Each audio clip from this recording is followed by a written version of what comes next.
Two screens, two different views. That's what we're all about. Welcome to Dual Screen Radio, where listening is good. This is Shane R. Monroe. And this is Chris Henschel. And you are listening to Dual Screen Radio. Finally, after 17 months of hiatus. No, almost. Listening has been good in the past. It's been good in the past. Hopefully we're going to get back to listening is good. I like our last show was, September? Something like that? Yeah, something like that. It's pretty bad. I mean, we're sorry about that. We're busy guys these days. Really busy. I can It's barely get on the laptop as it is. Yeah. In fact, you went so far as to buy an iTouch just so, Well, wait a minute. We got to correct ourselves. It's the iPod Touch. It's not an iTouch. Yeah, all these guys, these little Apple fanatics, get a little pissy when you call it an iTouch. oh, who cares? It's an iPhone. It's an iPod Touch. It won't even make me lose Same thing. 2 minutes of sleep worrying about what some Apple fanboy thinks about what I call the iTouch, iPod, blah, blah, blah. You know what the heck it is. Anyway, yeah, I got the iTouch. I'm not going to dwell on it too long. I mean, that's not what this show's about. But it has helped me cater to my internet needs when I can't get on the laptop. The browser is absolutely fantastic on it. And I figured, you know what, and honestly, the way I was thinking was, I don't really need a netbook. I mean, it's still a little too bulky. I still got to pull the thing out, flip it up, and all that crap. Yeah. I mean, my laptop's fine. And I'm thinking this kind of is a happy medium between something being portable. I can play my music on it or my podcast, whatever. And the fact that I can easily download, your passenger seat radio, little advertising. Hey, thank you for the plug. That was awesome. And even that new upstart podcast from those guys that kind of jumped ship from your show. Right. Retro Roundup. So everything's available, even dual screen radio. And just touch the icon at the bottom for iTunes. Not that I'm going to buy anything from there. But right. You click on podcasts, you do a search, and it's just kind of cool to see your name, listed on this little device and having it downloadable, like right there. And it's super fast, too. So That's awesome. There's Retro Roundup guys. I mean, it was like 112 megs for their 12-hour show. And it only took about 2 minutes and 30 seconds to suck through the iTouch without having to use iTunes, which is always fabulous. So, That's nice. Yeah. That's pretty cool. Anyway, maybe eventually I'll have a little diatribe about getting back to where we had a discussion on a couple shows ago about how if the iPod Touch iPhone will actually be a competitor, a legitimate competitor or competition to the DS. And we were kind of against it. I won't delve into it right now, but I have played a lot of games for it, just trying to see if that is true. And for the most part, it's a little hard to go into. I'm not going to go into it in this show, but maybe in the future one I can bring it up a little longer, Yeah, let's talk about that in another show because I think that's important, you having that perspective to lend to us. Just like you buying a PS3, so. Yeah, well, I blatantly admit completely that I bought it as a Blu-ray player, and that's what I bought it for. I don't try to delude myself into thinking there's actually games I want to play on it. Right. I mean, I wanted the most future-proof Blu-ray player possible. That's exactly why I bought it. Sony ain't gonna let the PS3 go stale when it comes to Blu-ray. Especially, you get your Call of Duty 4 or Call of Duty 5, and it's a lot easier to jump on that 360 where you have maybe 150,000 people playing compared to 5,000 people playing on the PS3. Exactly. And that's really the case. I mean, I don't care if the games are cross-compatible. Right. I'm not going to lie. I played a couple of games on there, and there's a couple of nice games, Drake's Fortune and Resistance Fall of Man. They're fun. I mean, don't get me wrong, but it's not like, you just can't find similar games on the 360 and the games that I'm such a Call of Duty whore now. It's just not even funny. That's pretty much what the system is. It's not even the 360. It's the Call of Duty system. Yeah, it's basically a life support system for my Call of Duty World of Darkness right now. That's about it. And I play my HD movies on it too, because I do have quite a vast collection of HD DVDs. So right. You've basically, been rating Fry's last oh my god, minutes of HD DVD, right? $2.99. Which that's awesome. Hell yeah, man! And half the time the movie's exactly the same one that's on Blu-ray. Oh yeah. So why not? In some cases, people have been saying they're better on HD DVD, and that the transition to Blu-ray was a little skewed for some reason. Like The Thing and even Band of Brothers are saying were cleaned up or something with that artificial smoothing or whatever they call it. Oh, right. Yeah. I know. Digital something enhancement, where they smooth it over to make it look real high def and new and everything without maintaining the original grain of the movie, which is pretty much part of the movie, in my opinion. Yeah. Maintaining a little bit of that green gives it that film appearance. So, hey, well, we're getting off course here. Yeah, how do we do that? This show, of course, just to get back on schedule, we got some news and discussion we want to talk about, but the main topics this month, hopefully this month, I use the term lightly. How about this decade? No, well, DSI will be coming out next month. DSI, and there will be. We're going to have to talk about that. We're going to have to at least have, if anything, a mini show just for that, just to maybe make a little discussion. We'll have an unboxing. Yeah, because our DS Lite show went over pretty well, I think. A lot of people like that. So a lot of people like that. We're going to review the latest and greatest DS game, Grand Theft Auto Chinatown Wars. We're going to go back and look at Retro Game Challenge because both Chris and I think it's important enough that everybody who's listening should be playing this game. We're going to preview the DSi, give you a little idea what the whys, the hows, and why it should be important to you. We'll give you our Fast Five. We're going to talk about the website a little bit because it's been undergoing a lot of change and there's more change coming. And I'm going to give you a little homebrew update. So we got a big show. Yeah, I've been a little out on the homebrew thing. I haven't really delved into homebrew too much. In between our last show and now, I've also gotten a PSP, and I've really delved into homebrew on that, mainly the emulation. The emulation on that is awesome. You know? Absolutely, yeah. Kind of does a lot of things that, I mean, like I like the emulation on the GP2X, but the fact that I now have a nice little D-pad really helps me play it a lot more. I was really frustrated with that little analog nub. So yeah, but, I'm with you. Mr. Dew on the PSP running under MAME just owns me, so I know completely what you're talking about. Okay.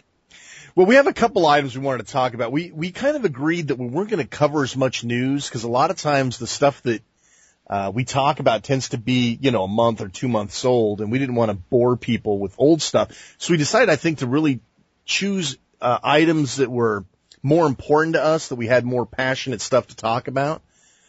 Is that kind of what you were thinking? Yeah, but also because, I mean, these little news items or nuggets aren't really so much like, it's not cutting edge news, so to speak. It's news that it's just kind of facts, little information nuggets that kind of are acceptable for any time period. Yeah. I mean, it's nothing that you have to hear right this second. I mean, you could hear it a month from now and it would still be kind of sensible in a way. I mean, let's be honest. You're not listening to this show for cutting edge stuff because, we do definitely tend to have a lag, but you're listening to our presentation of that information. So hopefully this will be more useful to people and we won't drone on about old stuff. So moving right into that segment, because we tend to segue way too much these days. We're out of practice at this. We haven't done it in a while.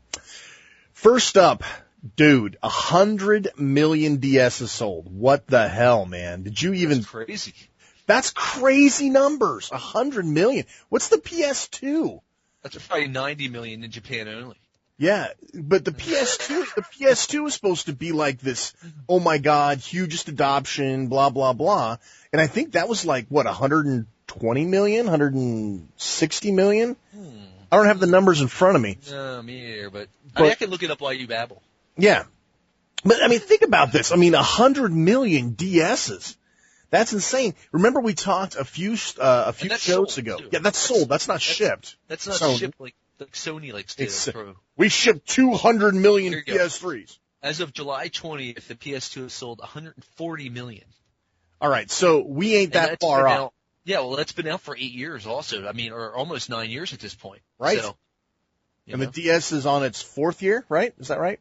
Well, the Lite, I mean, are they counting all DSs or just the Lite or what? I don't know. See, I didn't have my notes for that. Well, either way, the DS came out in, November of 2004, I believe. So, it's 4 years old. So it's a half the life cycle of the PS2. Yeah. So if this thing keeps up steam, and with the DSi, who knows? I mean, we could see maybe at least 150 million, maybe in another 4 years. That's an insane thing, dude. An insane thing. 100 million units.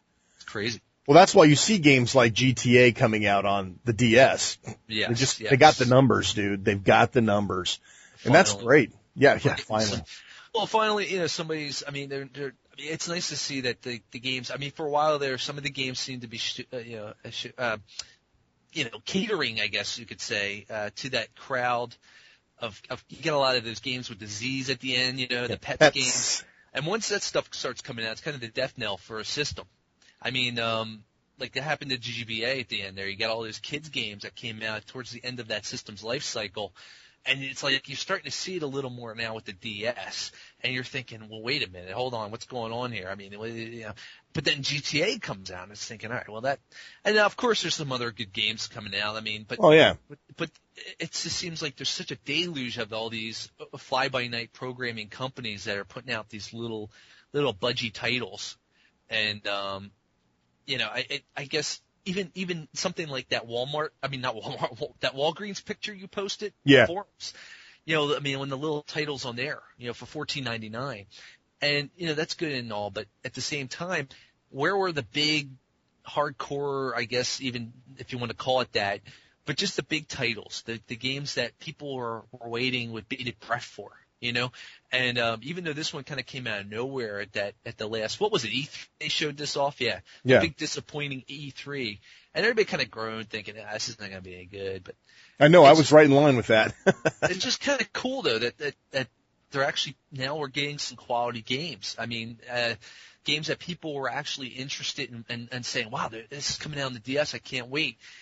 A lot of those titles just don't seem to be as apparent anymore. I mean, the big titles have kind of come and gone, like, new Super Mario Brothers, or, I mean, I guess you got the new Pokemon Platinum coming out. Everybody's raving for that. But a lot of the games are more kind of like, hey, this looks great. I'm looking forward to playing it, rather than, wow, man, I can't wait. This is going to be great. This is Grand Theft Auto coming out on you don't get a lot of that anymore. So, I guess if that makes any sense. I mean, it's more of an idea of mentality. You're going to the store. Hey, this looks great. Oh, okay. What's this? This is the new one. What would be a good example would be those games that my wife has been loving, are the ones where you have to find the objects. Yeah, the find and seek thing. My wife's the I Spy games. Yeah. Oh, God. And you go into a store and it's like, hey, this looks pretty good. Kate West, or Millionaire. Hey, yeah. It's kind of one of those you browse and you find a title you like kind of thing, whereas you're not going down to the GameStop as much, maybe to pre-order a game because you're so excited for it on the DS. Right. Yeah. Yeah, absolutely. So, yeah, it's insane. I guess originally we talked that 1 in 10 Japanese had a DS unit in the house, and now they're down like 1 in 4. Now they have, I read 1 in 4. I mean, we're talking like Commodore 64 numbers here. I remember reading at one time that back in the Commodore 64 heyday, it was like 1 in 5 houses had a Commodore 64. So I love how you always try to get that little bit of retro, Sorry, man. Retro gaming radio is no longer, so I have to slide that into whatever I can. You need an outlet. I need an outlet, and unfortunately, you're going to get a taste of that. I know. Some people can't even spell C64 that are listening to this show. Okay, so the sheeple have spoken, as Chris added to our little notes here. It's funny because I haven't been to the airport in a long time because my kid lives with us now. So me going to the airport was usually to, have my kid on visitation. But now that she lives with us, I never go to the airport. But I had to go to Reno this weekend before last, I guess. And I was stunned to see how many DS Lites there are in the wild. And there are adults playing them. It used to be that you'd see the kids playing Pokemon or whatever. But now it's like I saw at least as many adults as I saw kids. So it's a nice diverse range of ages playing the thing, right? Which is very nice. It was nice to see that. And to be fair, I did see like 2 not GP2X, PSPs in the wild as well. Mm-hmm. But there was definitely an overwhelming number of DSs over the PSPs. So nice to see that trend continues. Yeah, well, I think a lot of the adults are probably plugging away at those puzzle and Sudoku games, and for them it's a lot easier to pull out and just peck at the screen with the stylus, and maybe pull out a PSP and scroll through a listing of numbers and letters to input a letter or number. Right, exactly. Yeah. Yeah. Speaking of Japan, I couldn't believe this. This is crazy because my wife's a high school math teacher. So I'm constantly looking at education or edutainment titles on the DS so that I can kind of throw titles her way. Some of the newer ones like my SAT coach, and I mean, there's like college prep. There's SAT coach. No, I'm serious. It really exists. Oh man. There's a Prep University one, which is also another standardized prep exam DS game, and I bought Driver's Ed, Portable Driver's Ed, which basically it puts you through it's like taking the test, the driver's test. I mean, dude, I got 2 teenage daughters that are getting ready to drive, so I need something like this. Now, how much does that cost? It was $29.99. It was a standard price. But you can't just do it the old-fashioned way, huh? Well, Get the manual. No, just you have could. them study. You could. You know, today's kids expect everything to be delivered electronically. I could tell more stories about that. But suffice to say that I went through and I look at these titles because I like my wife likes to stay kind of current with pop culture and technology so that she can stay in tune with her kids. She's hip and high tech. She's hip and high tech. In fact, her kids just can't believe how hip and high tech she is. But that's a whole other story. So I'm constantly looking at these titles. And I said to myself, you know, if the DS really got that kind of penetration where, you know, every other kid had one, you could really do some cool stuff in the schools with that. I mean, you could have your lessons as DS downloads and blah, blah, blah. Well, it turns out that our much more intelligent brethren in Japan are already in on this. They are already having schools that require DSs for each student in the classroom. And it's not like you have to own one. They will rent them to you or loan them to you. You know, it kind of reminds me of the TI calculators, you know, the Texas Instrument calculators that we have here. And it's a heck of a lot cheaper than maybe supplying, you know, mandatory, you know, laptops per classroom thing. You know, So, that's kind of cool. Yeah, I thought that was insane. I mean, I don't have any details about what exactly they're using them for, but, who cares? I mean, that's really chat. Picto chat. Yeah, all 16. What's the answer to number 5? What's the answer to number 5? Well, remember we had a story a few episodes back. Come go. I'm stuck on number 5. What's number 5? Oh man, that's funny. That's right out of Starship Troopers right there. Remember they were drawing on the touch screen between each other in class? But, no, anyway. Domo-san, he drew me penis and my Picto chat. Oh my God. This show is just going to degenerate, isn't it? Anyway, so I thought that was a really cool thing. And once again, the Japanese are once again ahead of us. And I'll tell you what, the education system in America is really going downhill. I'm hoping, we get some relief with the current administration with that, but that's a whole other topic altogether. But anyway, so moving along, this is your story, dude. Well, no, it was mentioned in the forums. Who was it that I found dual screen, or no, I'm sorry, excuse me. Yeah, dualscreenradio.com, right? Yeah, that's right. You go to dualscreenradio.com. I'm a little rough there. No. I think, who was it? Shoot, I don't remember who posted it. I wanted to say Flair, but now that I think about it, I think he was the last poster. Something about this, Mid-Missouri Internet Crimes Task Force, Mr. Andy Williams, or I don't know what his... Andy Williams, that's funny. I don't know if he's a sergeant or what. His name's Andy Anderson. And he's claiming that adults who play Animal Crossing should have no reason to be even playing the game in the first place. Yeah. That basically beware anytime you see an adult playing Animal Crossing that your children are at risk because the people playing Animal Crossing who are, I guess, over the age of 10 are sexual deviants. Nice. I just thought it's pretty funny. I mean, no right to be playing this game. What would my wife do? Hey, little girl, you want to see my fishing pole? I'm 38 years old. That's the woman. Yeah, right? Nice. That's the kid. Oh, sorry, little girl. Sorry, little girl. Do you have a, I don't know, never. Yeah, but somebody made a good point. You know, I mean, you're not supposed to be, you should be complaining. I think, another of our, forum lurkers there, Javier, he was talking, or he sent a message over to the news, the people who are doing the newscasting. I don't know the station, all that nonsense, but the reporter and whatnot who did the story, and they were just trying to, show the risks involved. And it's like, yeah, okay, but meanwhile, this guy supposedly claims that they don't even have the money to afford to buy these systems to keep up on all this stuff. Right. So, come on. I mean, then keep your mouth shut if you have no idea of what you're talking about in the first place. But, a good point, a good thing that was pointed out was in the recent advertising for Animal Crossing on the Wii. What is it called? Wii Folk or something? I forgot the name. City Folk. City Folk, yeah. My wife plays it all the time. Yeah, I forget the name.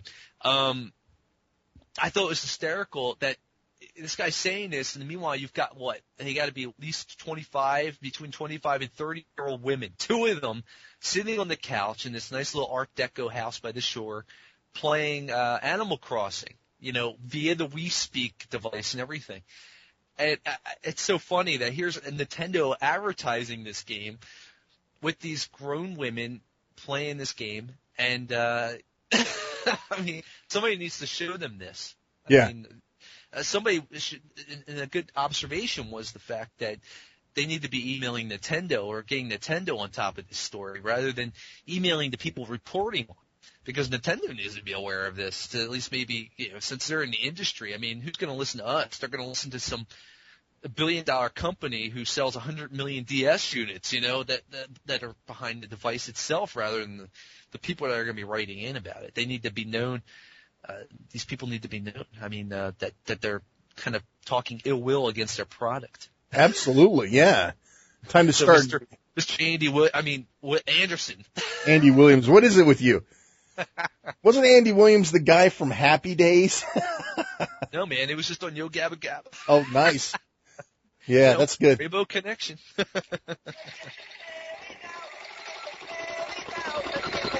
Can you hear that? Yeah, fortunately I can. It's one of those little shaker balls, the Muno shaker balls. My kid's totally hooked on Gabba Gabba. What can I tell you? No, wait, I'm sorry, not Andy. What am I saying? Andy Williams. I'm thinking of what is his name? It's the other Williams. It's not Andy Williams. Never mind. Let's not get into it. Let's not get.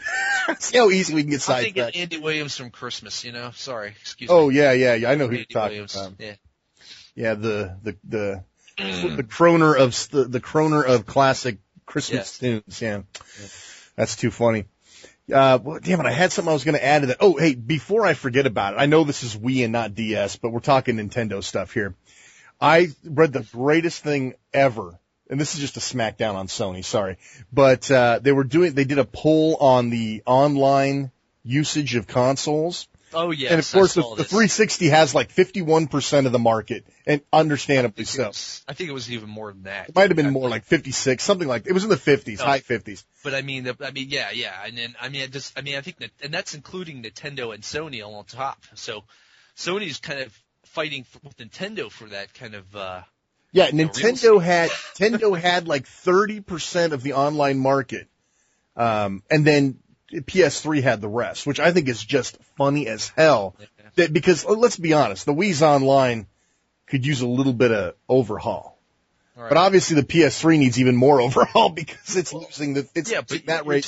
You're talking system sales too. I mean, well, that's true. The Wii's just, if you put the Wii and the PS3 together and you gave them even amount of market share in terms of sales, it'd probably be a little more even. But the fact that the Wii is slaughtering the PS3, the fact that the Xbox is in a world of its own because it just basically did online 100% correct for maybe 90% correct. We'll leave that little margin of error in there, but they just did it so well. Even though I don't like their new update and everything with the new Xbox experience, it's freezing left and right on me. Oh, right.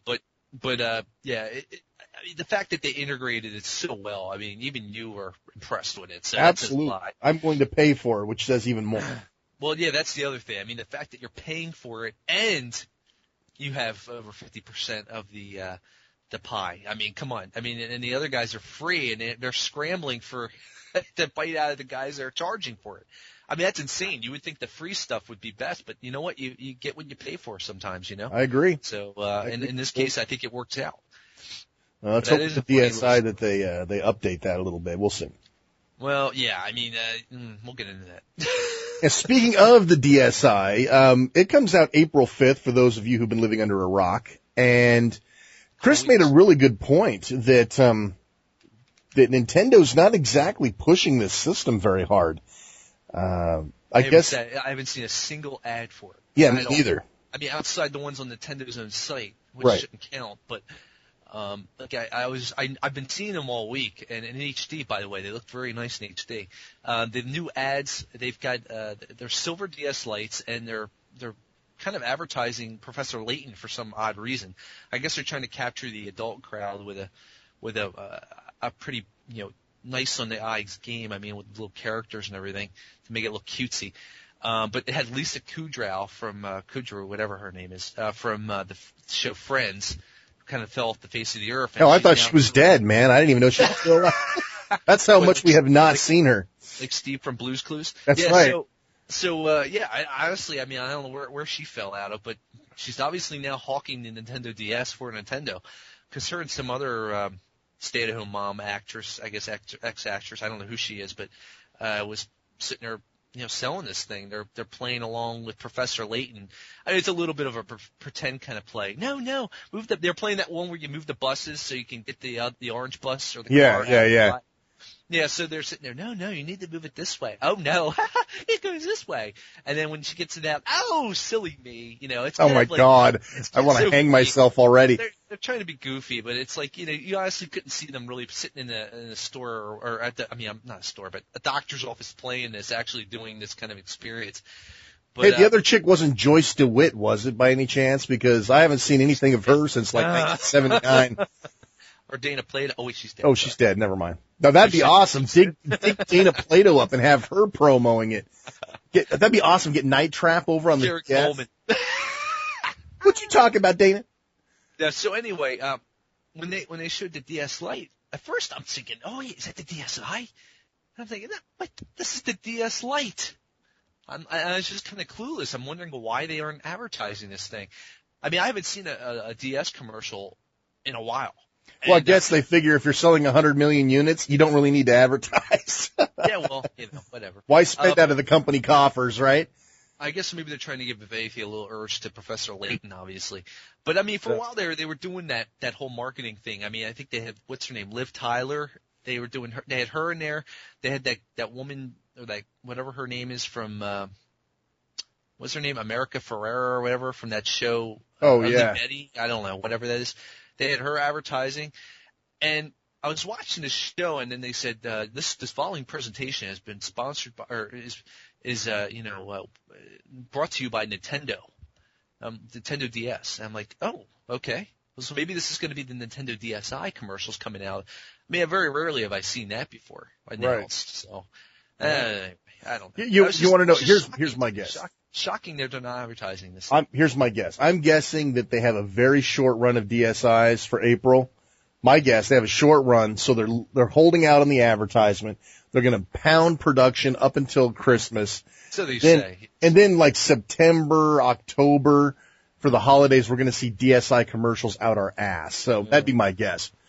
But even in magazines and print ads, not that I read a lot of magazines, but even clicking banners on the internet, I haven't seen any yet. DSi. Yeah, it's interesting. We'll see what happens with that. I'm kind of curious myself. Maybe they've got so many pre-orders through GameStop and everything that But at the same time, is it kind of are they holding back too? Yeah, you never know with Nintendo. I think they were honestly doing that with the Wii for a while there, if you want my opinion. But it could well be. I mean, I've seen tons of Wiis in the wild now, so it looks like they finally caught up. Mm-hmm. But the things are still moving. I mean, I went to Fry's Electronics, and they had a whole pallet of Wiis. I'm going, whoa, I've never seen that many Wiis. I actually took a picture and posted that. And then, like, less than a week later, I went back, and that pallet was all but gone. I mean, there was still, like, one or two rows.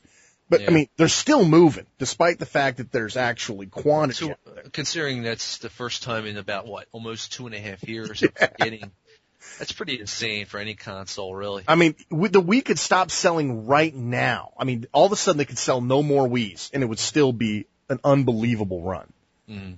So I don't know what people are talking about. So much for the fad issue. But yeah, I'd be curious to see how they. I've seen the internet ads for the DSi, and I'm not sure I like them. But we'll see what they do on TV when they're targeting certain demographics. So. Certain demographics, yeah. Yes. Okay. So moving on, we have a couple of reviews for you. Do you want to do the DSi preview first and get that out of the way before we get into the meat? Because I have a feeling you and I are going to talk a while on the other two. Well, that's fine. Yeah, get into DSi. I mean, we can kind of shoot the breeze. Okay, so the DSi, as most of you probably already know, is the next what we call the DS 2. Or the DS 1.5, the interim platform between what we assume is the DS Lite and the DS2, which surely will be coming at some point. The DSi is supposed to reference the "What will you and I do?" The I comes from that. Right, and I was also reading the fact that who was it? It was the president? I don't remember. But he was saying that the original DS had a microphone, so in essence, it had ears. Right. And it had it had a mouth, I guess, because of the microphone. Whatever. It had the stylus, so you were able to touch. Right. But the one thing it was lacking was to see, which is where the eye comes from that standpoint. And that's why you have 2 cameras in this thing. Whatever. Gotcha. Oh yeah, whatever. I personally believe that they're trailing on Apple's iPod Touch, but that's the first thing that you're immediately going to think, and I'm sorry, I kind of think that too. But I've learned to trust Nintendo and their weird ass names. Who would have thought Wii would have worked out? You know what I'm saying? They got 2 eyes after that. They got 2 eyes. What's with all the eyes? Is that like a Japanese thing? I don't know. But so what do we get to expect from the DSi? Well, let me give you the rundown on what's new, and then we'll tell you about what of these actually make sense and what doesn't make sense. Again, this comes out April 5th, and I think they're still taking pre-orders. The first thing up on the list is bigger screens, not higher resolution screens, but bigger screens. And of course, you'll get with that the up in technology. They'll be brighter, clearer, whatever than the last generation screens, surely. You get 2 cameras, and we're going to talk about better pixels, fatter pixels too. So that should make playing Russian Attack on the Konami. Oh, I guess you can't because there's no GBA slot, so that's also on the list.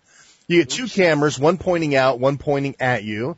You get a new version of the Opera DS browser, which we're going to talk about as well. A brand new spanking Wii inspired UI. You get their downloadable service, which is similar to WiiWare, called, I think it's DSWare or DSiWare. I don't remember what they called it specifically. Such an original concept and name. I know. You'd think they'd have come up with something different. Underneath the hood, which a lot of people don't know, is a twice as fast CPU and 4 times as much working memory. And we'll talk about that as well. The GBA slot is gone, which I can't believe it lasted this long. I expected the Lite to take it out. But that was something I predicted ages ago. That GBA slot was going to be his second Nintendo could find a reason to do it. Right. I mean, the only reason it was in there to begin with, in my opinion, was because they weren't too sure about the DS as a platform to begin with. So they figured, for the first so many months of its life, they figured, well, at least we'll have the GBA to go back on. People could still play GBA games on the thing. Right. Although, Nintendo's always tried to be, at least starting with the GameCube, they've tried to do a little bit. Well, maybe not with the GameCube, but sort of. They've been trying to do a little bit of backwards, playability, compatibility. I mean, you had the Game Boy Advance; it could play Game Boy games. So I think they're trying to do that a little bit. But I think they were just unsure of what they were getting into with the DS to begin with. And I think that's why the GBA slot was there. And I think that's why it's now gone, because the GBA is all intents and purposes gone, and the name retired. And at least maybe give it another, when's the next anniversary of the GBA here? Actually, it's this year. It'll be 20 years. So maybe we'll see something by the end of the year. Yeah. I think there's been like one game release in the last 3 months or something for it, Yeah. So it's not looking good. But, of course, that does have other implications, which we'll talk about here in a minute. Now, there's an SD slot, and there was a lot of, speculation on whether this will be, high capacity HD slot or SD slot or not. Now, I've seen where, people have posted pictures of the spec sheet for the DSi that have gone to developers and whatnot, and it does have the SDHC logo. Now, whether or not that is still part of the specs, and you'll be able to use 8 32 gigabyte SD cards or not, otherwise you're going to be stuck using 2 gig, which is so Wii-istic of them. Yeah. We need a bigger fridge, guys. Yeah, we need bigger fridges. Come on now. They moved some buttons and lights around. The browser's supposed to be more robust, and I'll tell you why in a minute. There's soft reset built in now. This is kind of cool, where you can just tap the power button and you'll automatically jump out. I do like that. That's one of the features I love about the Cyclo. Yeah, and the hot swapping of DS cards, which I use a Cyclo. That's kind of cool. That's kind of cool too. Be able to just pull your card out and put a new card in without having to shut down. Yeah, that'll be good for the kids. That's very good for the kids. And upgradable firmware, which is a first in the Nintendo world. Well, not outside of the Wii, but for a handheld anyway, for their handhelds, they'll be able to send you new features and firmware, which of course comes with its own problems. So let's talk about what sounds cool and what doesn't sound cool. Well, where do you want to take it, Chris? You want to start with the promising or not promising features? Well, if anybody read the forums so far, they've known that I've been pretty down on this system to begin with, because to me, I'd rather have a full-fledged brand new system, balls to the wall system with backwards compatibility with the DS. And instead what we're getting is the same system with some minor little, at least the DSi, I think the DSi, or the DS Lite rather, was a big leap over the original DS. They totally changed the system. Cosmetically, physically, and even technically. There's a lot of little things going on. This seems more like some kind of homebrew hack of the DS Lite system. Just in terms of what, there's just not as much there. It almost seems like they're trying to create their own little system. And some of the features are kind of cool, but at the same time, it's Nintendo, so it's going to be, one step back. Yeah. Or at least 2 steps back, 1 step forward in that respect. Which is why now we're getting, a memory card slot. And, the cameras, unless somebody's actually going to put them in the game and use them properly, I just don't really see them working. Sure, out of the box, you're going to probably have some fun playing with the pictures. Ooh, look, I'm doing, what was that program, that old kind of half-assed? Power Goo. Power Goo, that's it. I knew it was Goo something. It's nice. Everybody's going to have fun with this little mini version of Power Goo for a little bit, but ultimately it's going to be the games that matter, And so far, that's another problem. We haven't seen any new games for this thing, other than some minor DSware titles.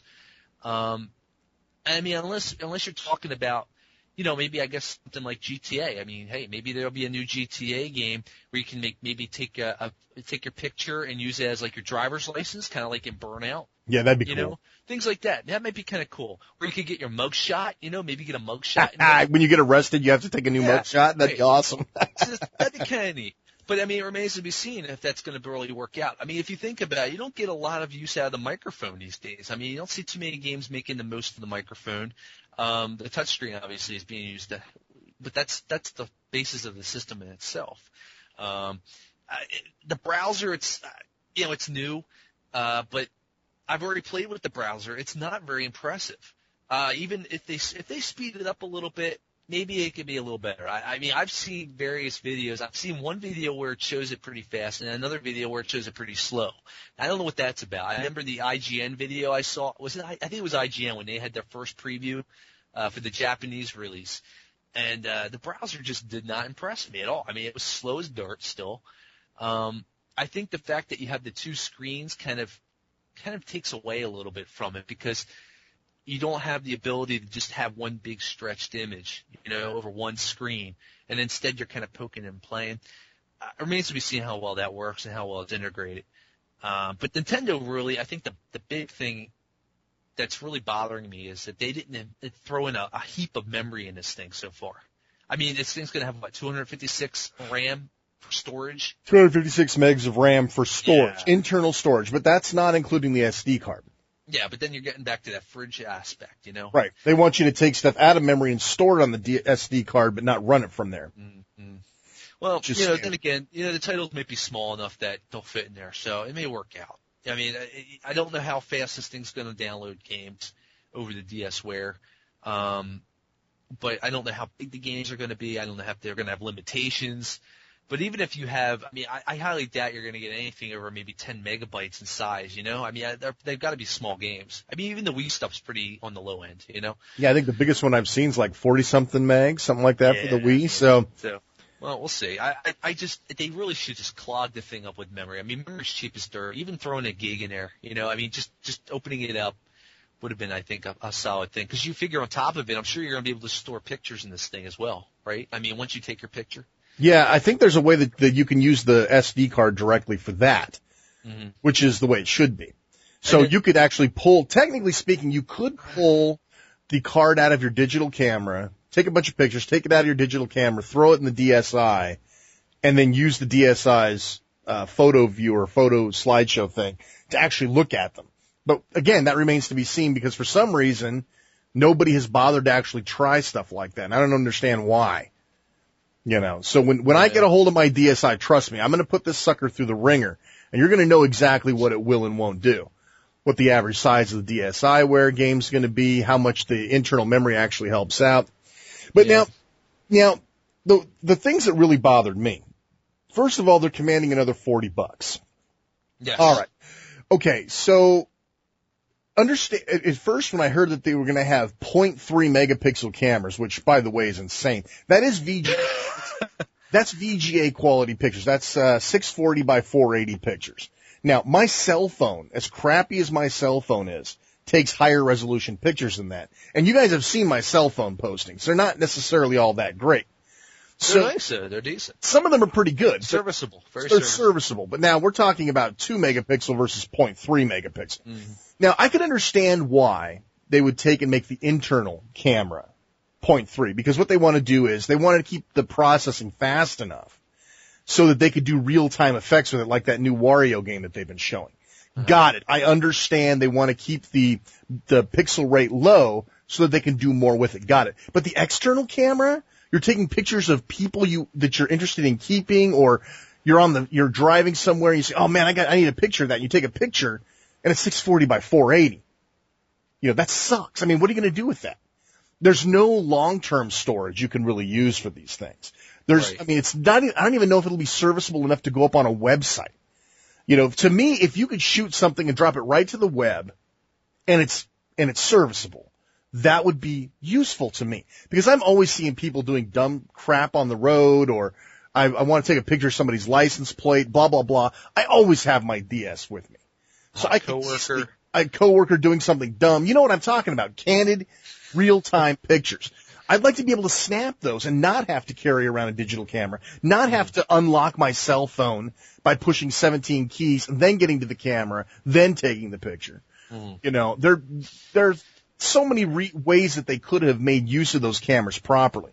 So in essence, I'm not really counting the cameras as a huge value to this sucker, which is really sad, because they could have easily thrown a 1 megapixel camera in there. Which is basically going back to what I said about the memory. There's no reason they couldn't have thrown at least a gig of memory in there. I mean, sure. This stuff isn't expensive anymore. And this is what I'm talking about. It's like 2 steps back, 1 step forward, where they're just a little bit behind the game a bit. I mean, they're trying to do all this stuff, but at the same time, it's like, we're giving you cameras, and everybody's like, oh, okay. They're 1.3 megapixel. We're giving you internal memory. Oh, all right. Yeah, 256. We're giving you a music player. Oh, all right. Okay, finally, I own one device. I can play. Unless it's AAC, you're out of luck. Yeah, no MP3 playback. It's really funny that they take these great ideas and then they crap on them somehow. This is, in a nutshell, the reason why I'm down with this system right now. I mean, I'd rather, just beside the little points, like the power button being right below the D-pad. Well, it's quite a ways off the D-pad. I don't think anyone's going to accidentally hit it, but that's scary, dude. I like the button versus the slider, though. I've never liked that slider. I've never liked the slider, but I like the button, but they could have put it like on the other side or something. Yeah, it just seems very. It seems very half-assed for all intents and purposes. I just don't. I'd rather wait. I'd rather hold my money, at least at this moment, for the full-fledged. And it's going to be coming within a year or two. Yeah. Because they're working on it. I mean, there's been that. What was that one? There was that one interview that leaked out, and I really wish I'd saved the link for it. But even the guys who designed this thing aren't 100% sure about it. I mean, they're not quite there in terms of this isn't really what we were hoping for. Yeah. But ultimately, they got to listen to the big bosses, and ultimately, Nintendo's in it to make the money. Thinking back on it, to me, this almost looks like, if you want to compare it to the Game Boy Advance or whatnot, the Game Boy Advance, they came out with the original, then they had the SP, which had the front light, and then they had the newer SP model that had the backlight. Yeah. And then following that, they had the Micro. And right. I think ultimately this is the DS version of the Micro. Yeah. I mean, the micro was lacking in certain respects. I mean, they completely cut out Game Boy backwards compatibility. Yep. This is removing the GBA port. And, they made some minor tweaks and whatnot and kind of gave it its own little market. And I think that's what this is going to be. I think this is going to have its own little market within the DS market. I think they're kind of splitting the customers a bit. And I think that's a bad move personally. But then again, we'll have to see. I don't know how well this thing's going to sell. I mean, it doesn't seem like it's selling like insane over in Japan at the moment either. So yeah, but it's a saturated market over there, regardless. It really of what is. Say, I mean, I think Alex was arguing with me. I mean, I was saying that it's a saturated market, and he says I'm crazy. And I said, well, dude, it just sold 100 million DS devices. You figure that's 100 million people who already own a DS. This is going to be coming out. How many people outside us hardcore maniacs like Alex or yourself, Shane, are going to go out and buy another DS unit? Most parents are going to say, I just got you a DS for Christmas. I'm not buying you this DSi. It looks like it's the same exact system. Right. And that market is already going to be pretty much sucked dry. Dry. I get a little dry throat there.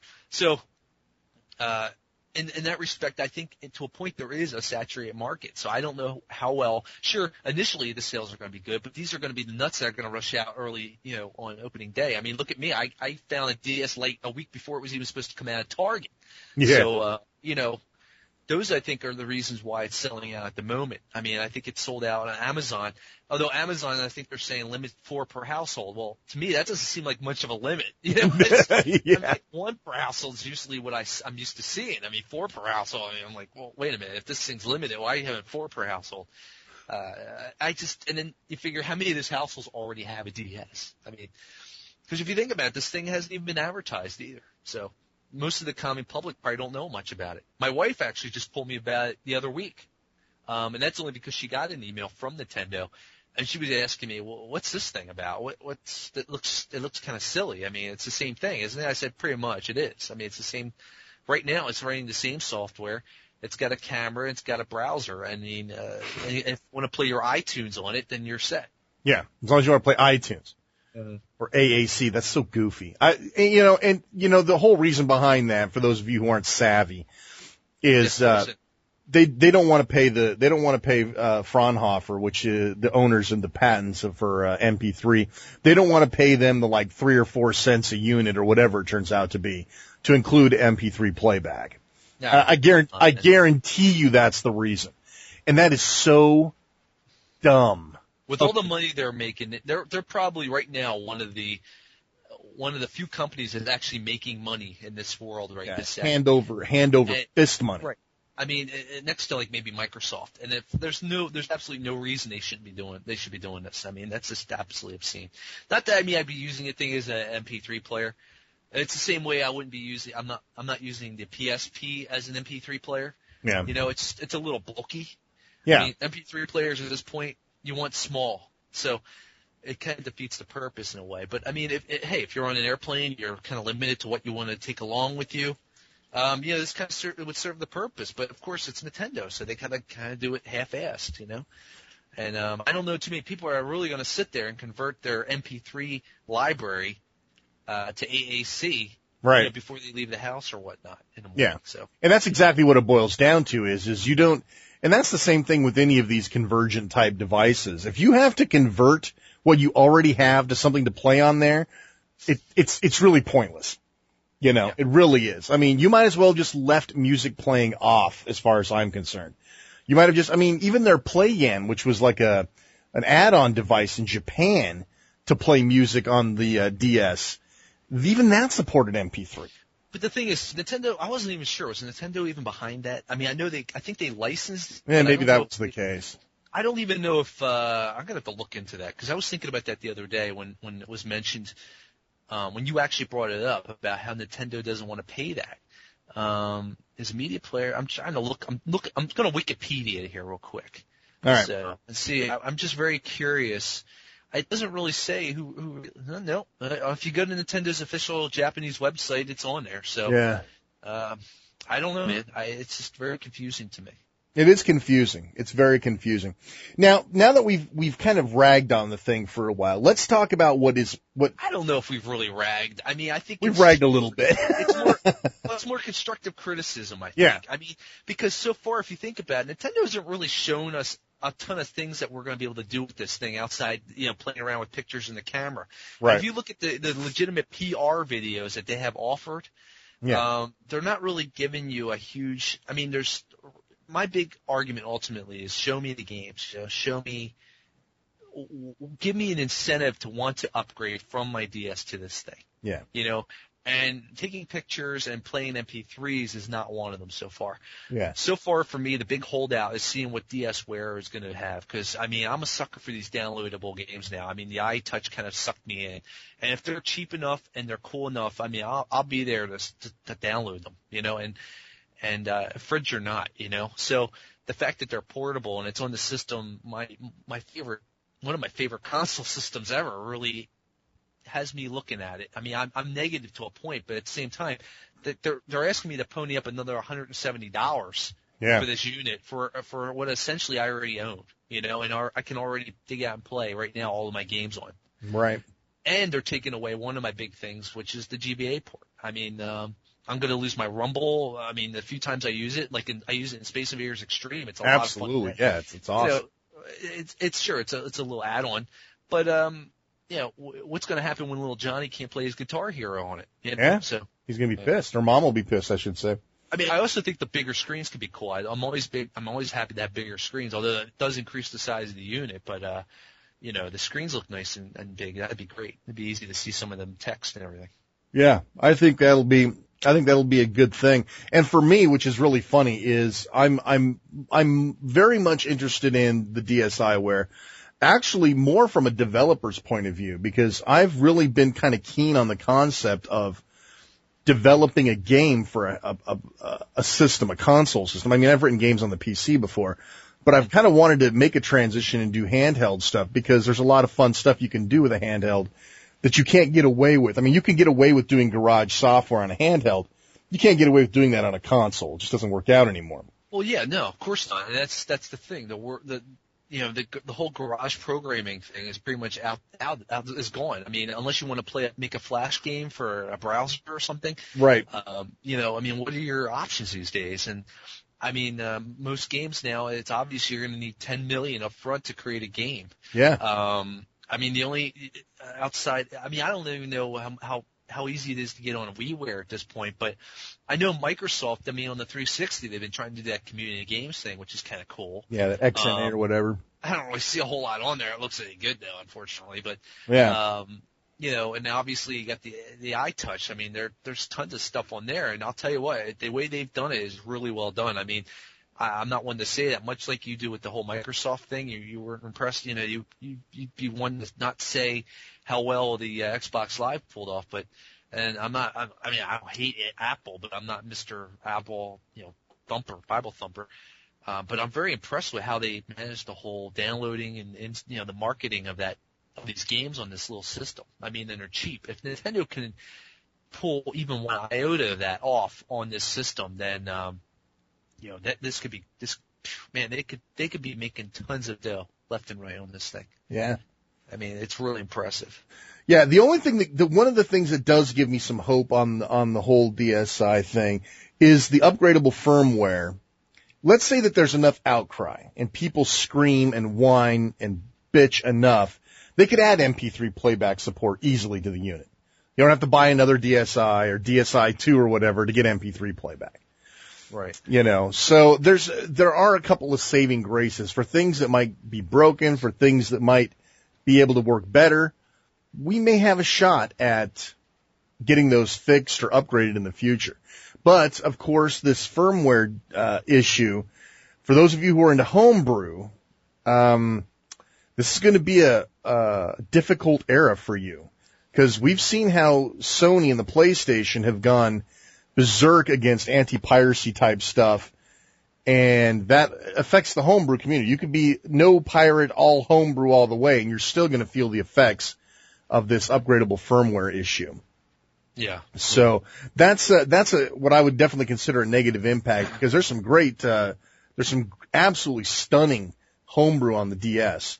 And this is gonna, I'm hoping that what'll happen is, here's my best hope scenario, is that the people who are writing DS homebrew now, especially like that Word Up and some of those other really cool games, was that what it was called? Word Up? Was that right? Yeah, Word Up. It's a great game, yeah. Great. And then the Still Alive, I mean, that was a good one too. Still Alive was great. I'm hoping that these guys will move over to DSiWare and start taking their homebrew experience and building great games and start making a couple of bucks. Yeah. You know, I would happily have paid $2 for Word Up. That was a great game. This is what I'm talking about, man. I mean, I know you hate iTunes and iPods and all this stuff. I'm not a big fan either, but what they've done with this whole little app store on this iTouch is basically what you just said. Now, you go and you put that on a Nintendo system like the DS, and you sell Nintendo games or like original titles from Nintendo or games that other people have made to play on the DS. Dude, I'd be all over that. Oh, yeah. You put them out at a reasonable price. I mean, I've actually downloaded a couple of games that were only $1, and they actually are pretty cool little games. And in a couple cases, I could easily see them on the DS because they use a touch screen. Yep. And you wouldn't necessarily have to use your finger. You could easily use your stylus to play it. Yeah. One of them's called Alphabetic. I mean, you can look that up, you guys. I mean, that screams DS game right off the bat. And it was only $1. So, if Nintendo could pull that off, even 10%, I mean, they would have me in like a fish. I mean, it's crazy. And and the nice thing about the DSiWare stuff, by the way, for those of you who missed out earlier, is the fact that it does have access to 16 megs of memory. It does have access to double the speed CPU. It does have access to the SD slot. So a lot of people are saying, well, what about like being able to play your own music while you're playing a game? The DSiWare can make that happen. Yeah. So there's definitely some high points to the whole DSiWare. You can actually get better than DS games on DSiWare. If, providing that they actually do it right and they make use of all the memory and everything. Right. And obviously it's going to take time for people to relate to the hardware after that's released and all. So. And of course, the other nice thing is, the DSi side of the DSi, how'd that work out? On your standard DS, you only have access to certain types of internet protocols in security. The DSi will allow you to use WPA, WPA2, and some other types of connectivity options, which is something that people have been screaming about. Of course, that only works on the DSi side. Your DS games still have to use the lower standards. Oh, that's crazy. And I have a feeling there's something deeper in that we know as to why they couldn't just say, well, let's just upgrade it so that everybody could use that. I think there's an actual reason. It has to do with RSA encryption and all this other crap. Much too deep for this discussion, but that's another way that people are going to go, oh, they could have done this, but they didn't. So in this case, it wouldn't be a case of not wanting the front $3 to license something. Right. In this case, it's more a matter of backwards compatibility to the extreme. Yeah, I got and you. So I'm with them. I'm with them on that one. I understand how that works out. Yeah. But the DS side's not going to have access to the memory, I don't think, or the CPU. So you're not going to see a DSi enhanced DS game, which is actually good. I want to see the SKUs stay as separate as possible. I want to know that, when a game comes out, this runs on a DS or a DSi or a DS Lite or a DS Fat. I don't want that confusing SKU crap to go on. So I'm glad that they're kind of restricting that. Right. Well, this is the problem I'm having with this. I don't want them to fracture the audience. It would be silly. I mean, to say, to buy a game and then play it on your DS Lite only to find out later that the DSi people are enjoying a better, maybe faster or more involved or what have you, extra game. Yeah. That's ridiculous. Just because you didn't pony up the extra $40 to subscribe to that newer system. Yeah, exactly. And you're gonna leave your 100 million users, stuck in the cold. So I don't think that'll happen, but you never know. I think we'll obviously know more next month when we get the system you're going to have in your hands. So we'll find out. Mine is bought and paid for. I'm going to give you the full meal deal. So listen, for those of you who are listening, everybody has. Let everybody know what color was it? Was it the powder blue? No, Or you want no, black, it's not right? a powder blue. It was I think the black one. Smart ass. For those of you who are new to the show, my very first I imported a DS Lite ages ago when it was only available in Japan, and I thought I was ordering the dark blue one, and for some reason I ended up with the powder puff blue one. Yeah. Yeah, and it's funny, my daughter still has that powder puff blue one. She still uses still in good shape too. Awesome. Yeah, it's really funny because she always gets looks. That's actually a really good conversation piece because nobody who sees her with that light blue DS, no one's ever seen one. Right. Yeah. So So never released it here. Of course, when the SI comes out, it's gonna be a little different now. Yeah, So. yeah, we'll see what happens there. Yeah. But No, yes, I I went mean, back. hopefully next month. I mean, we'll be able to get a show out. We can at least get maybe some kind of DSi special, where we can discuss it. So Yeah, and so that leads me to the point. If you have questions, like one of my questions is, can I play music and look at pictures that weren't shot or recorded on the DSi? Can I just drop those on an SD card and play them directly from the SD card? Not copy them into internal memory and then look at them. I want to know, that's a big question for me. So if you have questions like that aren't answered in the, clean cut PDF brochure from Nintendo, post them on the forums, and then I will before we do the review, I'll get a chance to test all that stuff. And I'm also going to I will be testing a handful of flash cards as well to see what works on there and what doesn't for those of you who are the homebrew types. We'll see exactly what we can and can't do with that. So one thing, what we'll do is maybe we can set up a thread. Over at dualscreenradio.com in our forums, we'll set up a little thread, an official, Ask Shane thread for the DSi, and then we can field some of those questions. This is much like what we did with the DS Lite. yeah, And we'll do so and so asks and whatnot. That way you can get your name on the show, I guess, if you like that kind of stuff. yeah, exactly. But, I guess one of the things I'm wondering too, Nat, you mentioned the music, is if you can listen to music and browse the web at the same time. Things like that. That would be way cool. I don't know if you have any kind of multitasking or not. I mean, maybe those new CPUs can handle it. We'll see. But in any case, I guess we'll find out. So. Yeah. So, but I'm kind of excited. I mean, new technology is always fun. So even if it turns out to be, even 1.5 half-ass technology. Yeah, I mean, that's what everyone called the Wii, right? Everyone called the Wii, GameCube 1.5, and look what's going on, man. I mean, look at some of the crap that's coming out for that sucker, like Mad World. That's an insane game, dude. Better marketed GameCube. Yeah, better marketed. Yeah, good point. Better third-party support GameCube. So anyway, so that kind of wraps up the DSi. Unless you had something else there, Chris?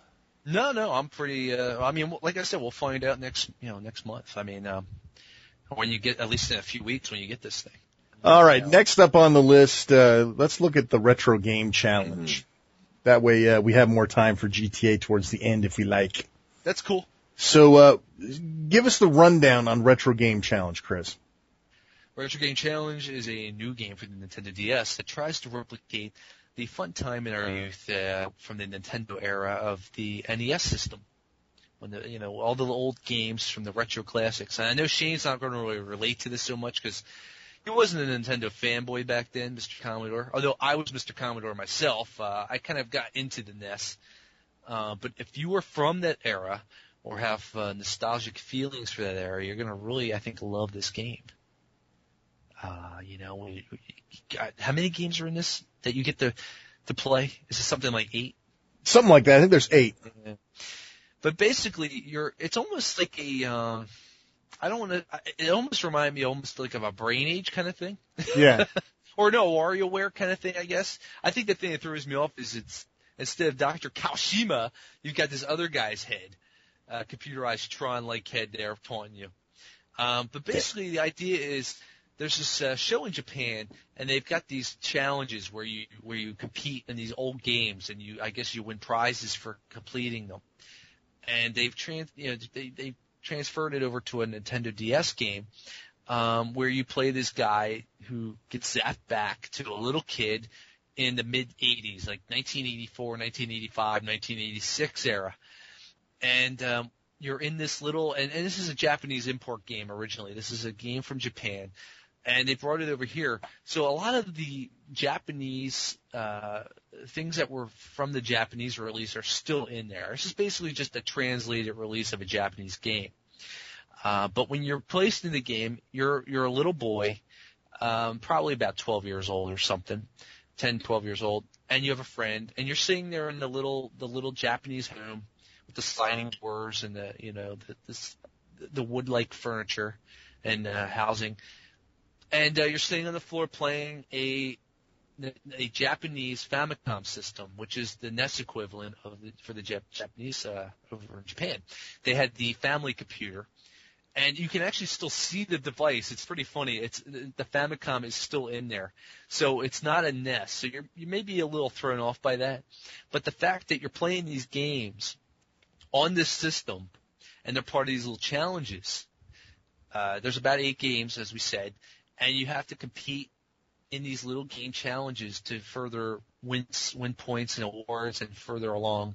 Eventually, you'll open up a free play mode where you get to play them all.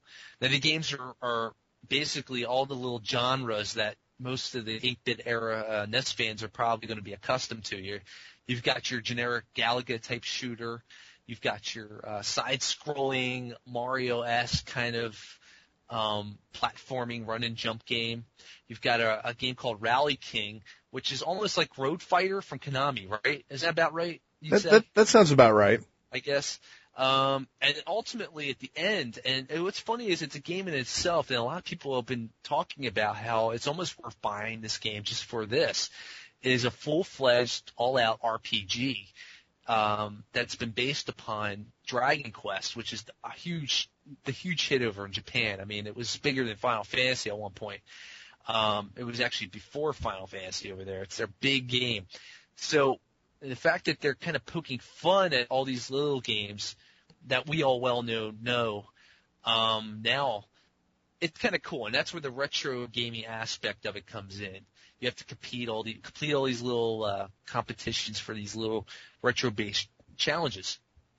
You may, in the space game, you may have to, get to so many stages. Since it's like Galaga, you go through the stages. Then you have the little bonus asteroid stages. You may have to blow up certain asteroids. And every time you do, or you may have to get so many points. And after you do this, you get a little award and you get to move on to the next one. Now, one other cool aspect to this game is that some of the tips or even all-out hints on how to complete some of the missions, you have a little rack of magazines. And I don't know about you. I guess not. I mean, we were both kind of Compute's Gazette fans. Yeah, I had a lot of Gazette mags. So you had a lot of those. But I was a ferocious Nintendo nerd at the time. I mean, on top of also playing my C64. My C64 would be in my basement on a desk and everything. And meanwhile, upstairs, in the privacy of Stripoka. And then upstairs, I had my in my bedroom, I had my Nintendo hooked up to this old little 13-inch television that my grandmother used to have. And next to it, I would always have this big stack of game magazines, I remember when Nintendo Power first came out, how I was like, oh my God, this is so awesome. Because at the time, I had subscribed to that little Fun Club newsletter that now you can find on eBay for God only knows how much. But, they used to come out like seasonally. You get a fall issue, a spring issue. And, that was where I first learned about Zelda 2. So, it's pretty cool seeing this little rack of magazines replicated in this game and how they poke fun at all these old magazines.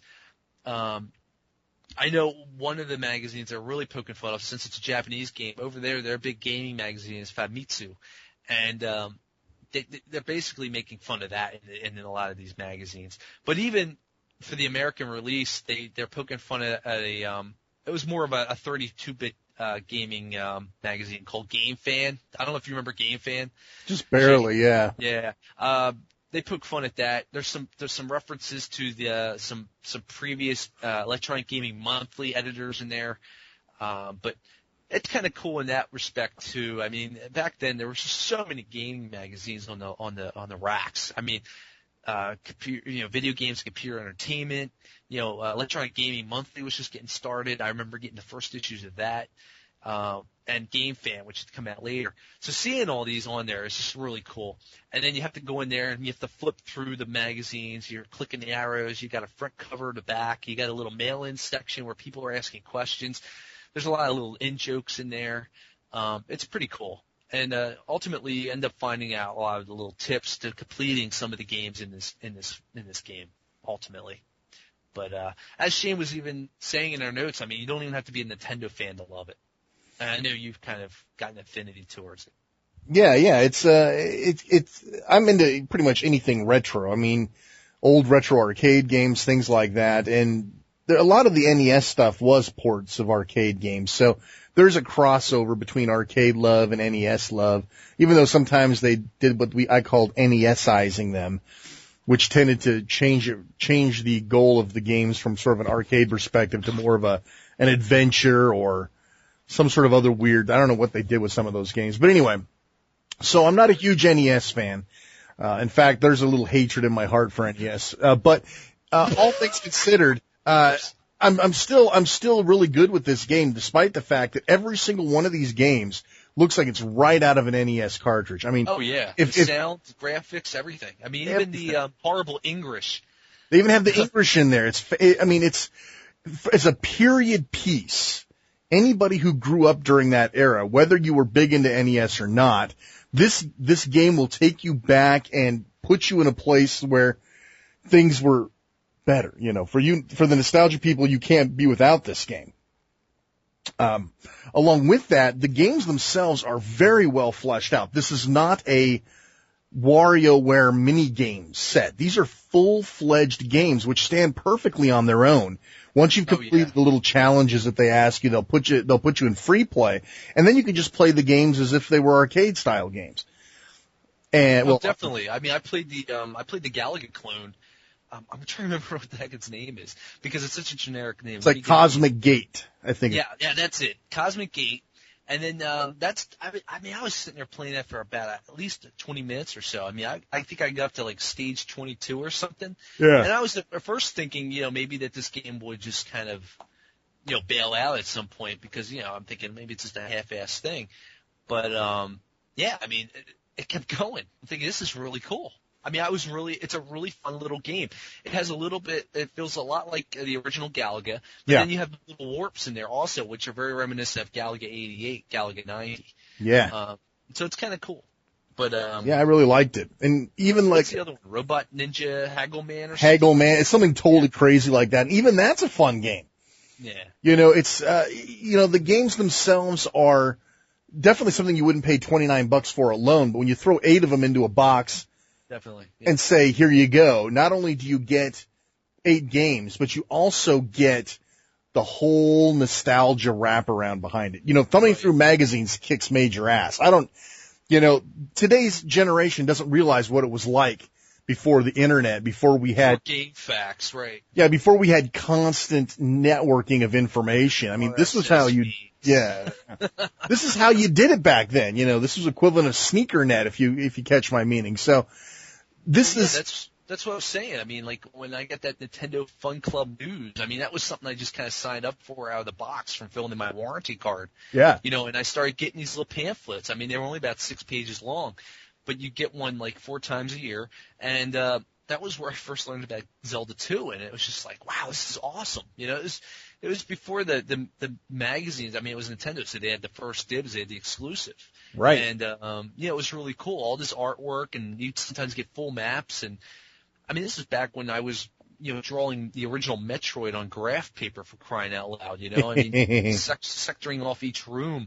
So, it's taken for granted these days, and this game really harkens back to that era. I mean, back in the day, I remember what was that one dumb magazine where you had like these 16-year-old girls or something in it. Like it looked like a high school, grade school like yearbook or something. They'd have the kids like lined up, so and so, age so and so, favorite game Super Mario. Yeah.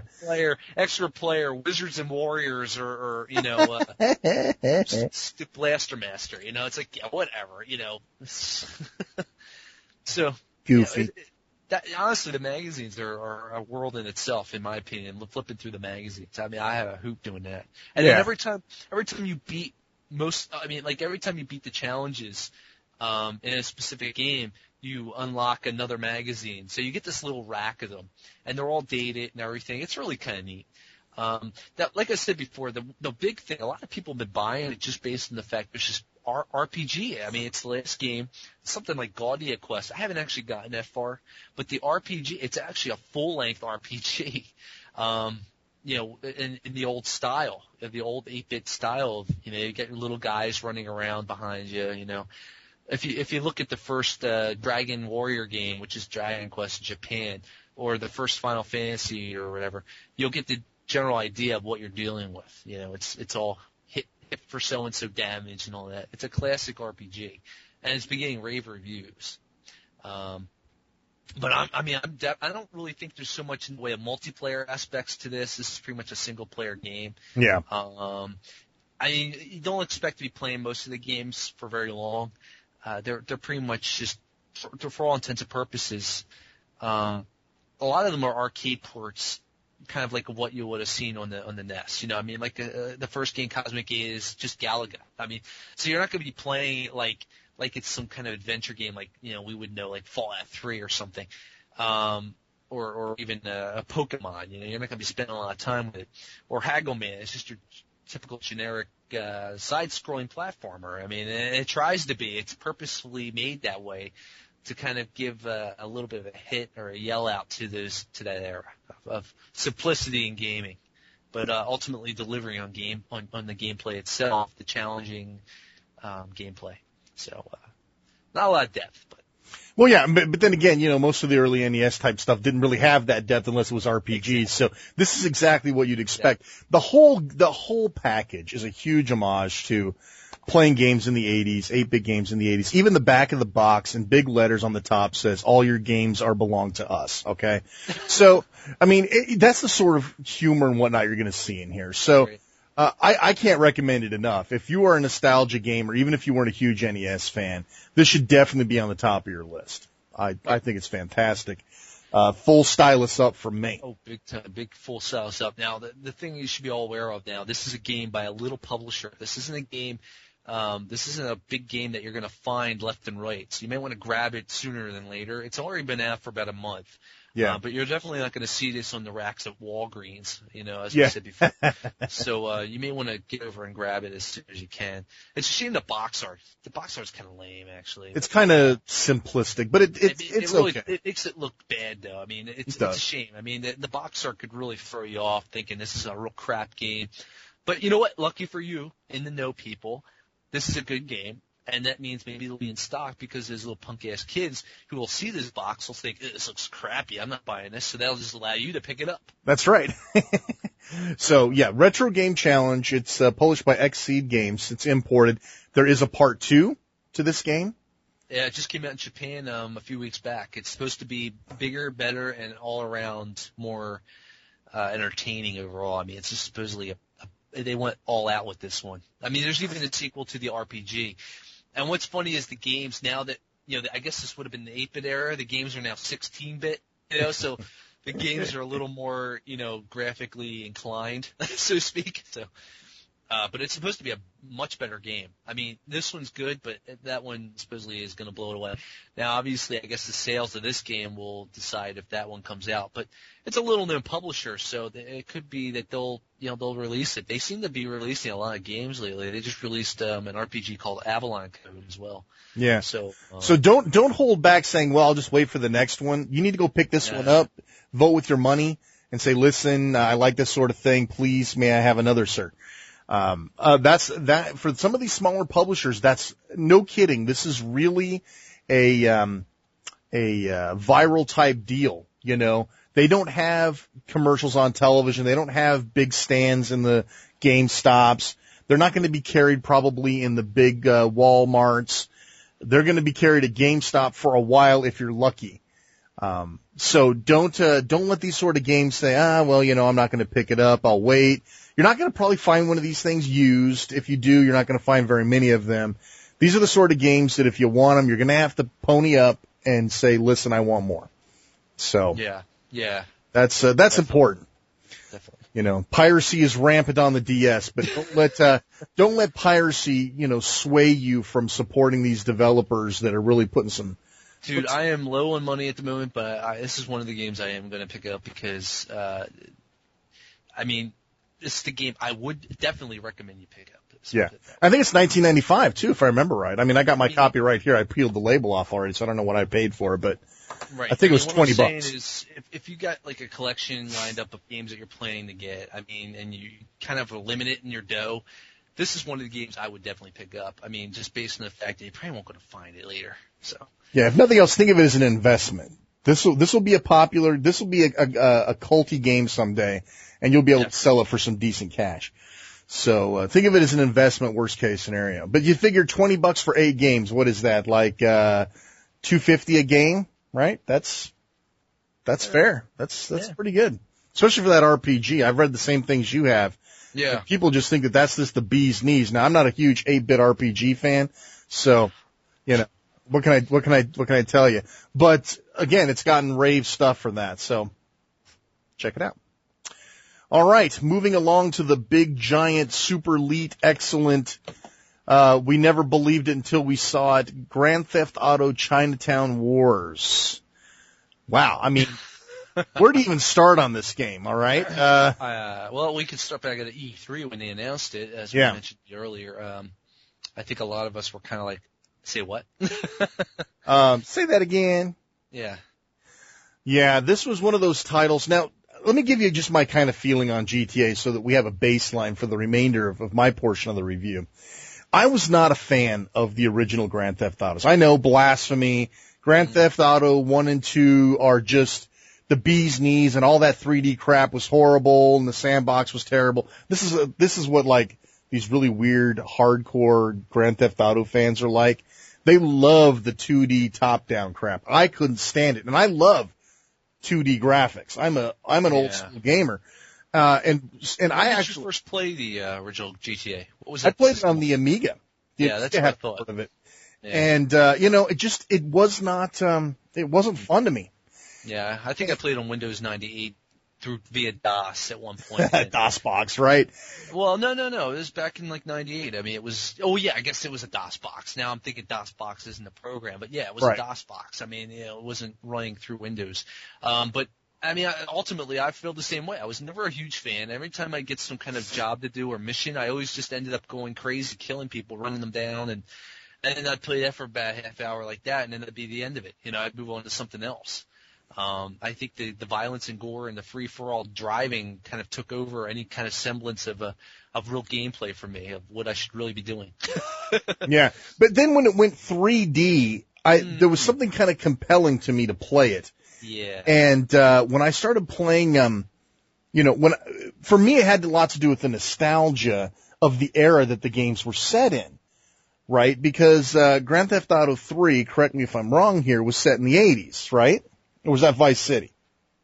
Vice City was in the 80s. It was in the 80s, right? I think Grand Theft Auto 3 was more, that was more current timing. Yeah. Current day, whenever that came out. I can't remember.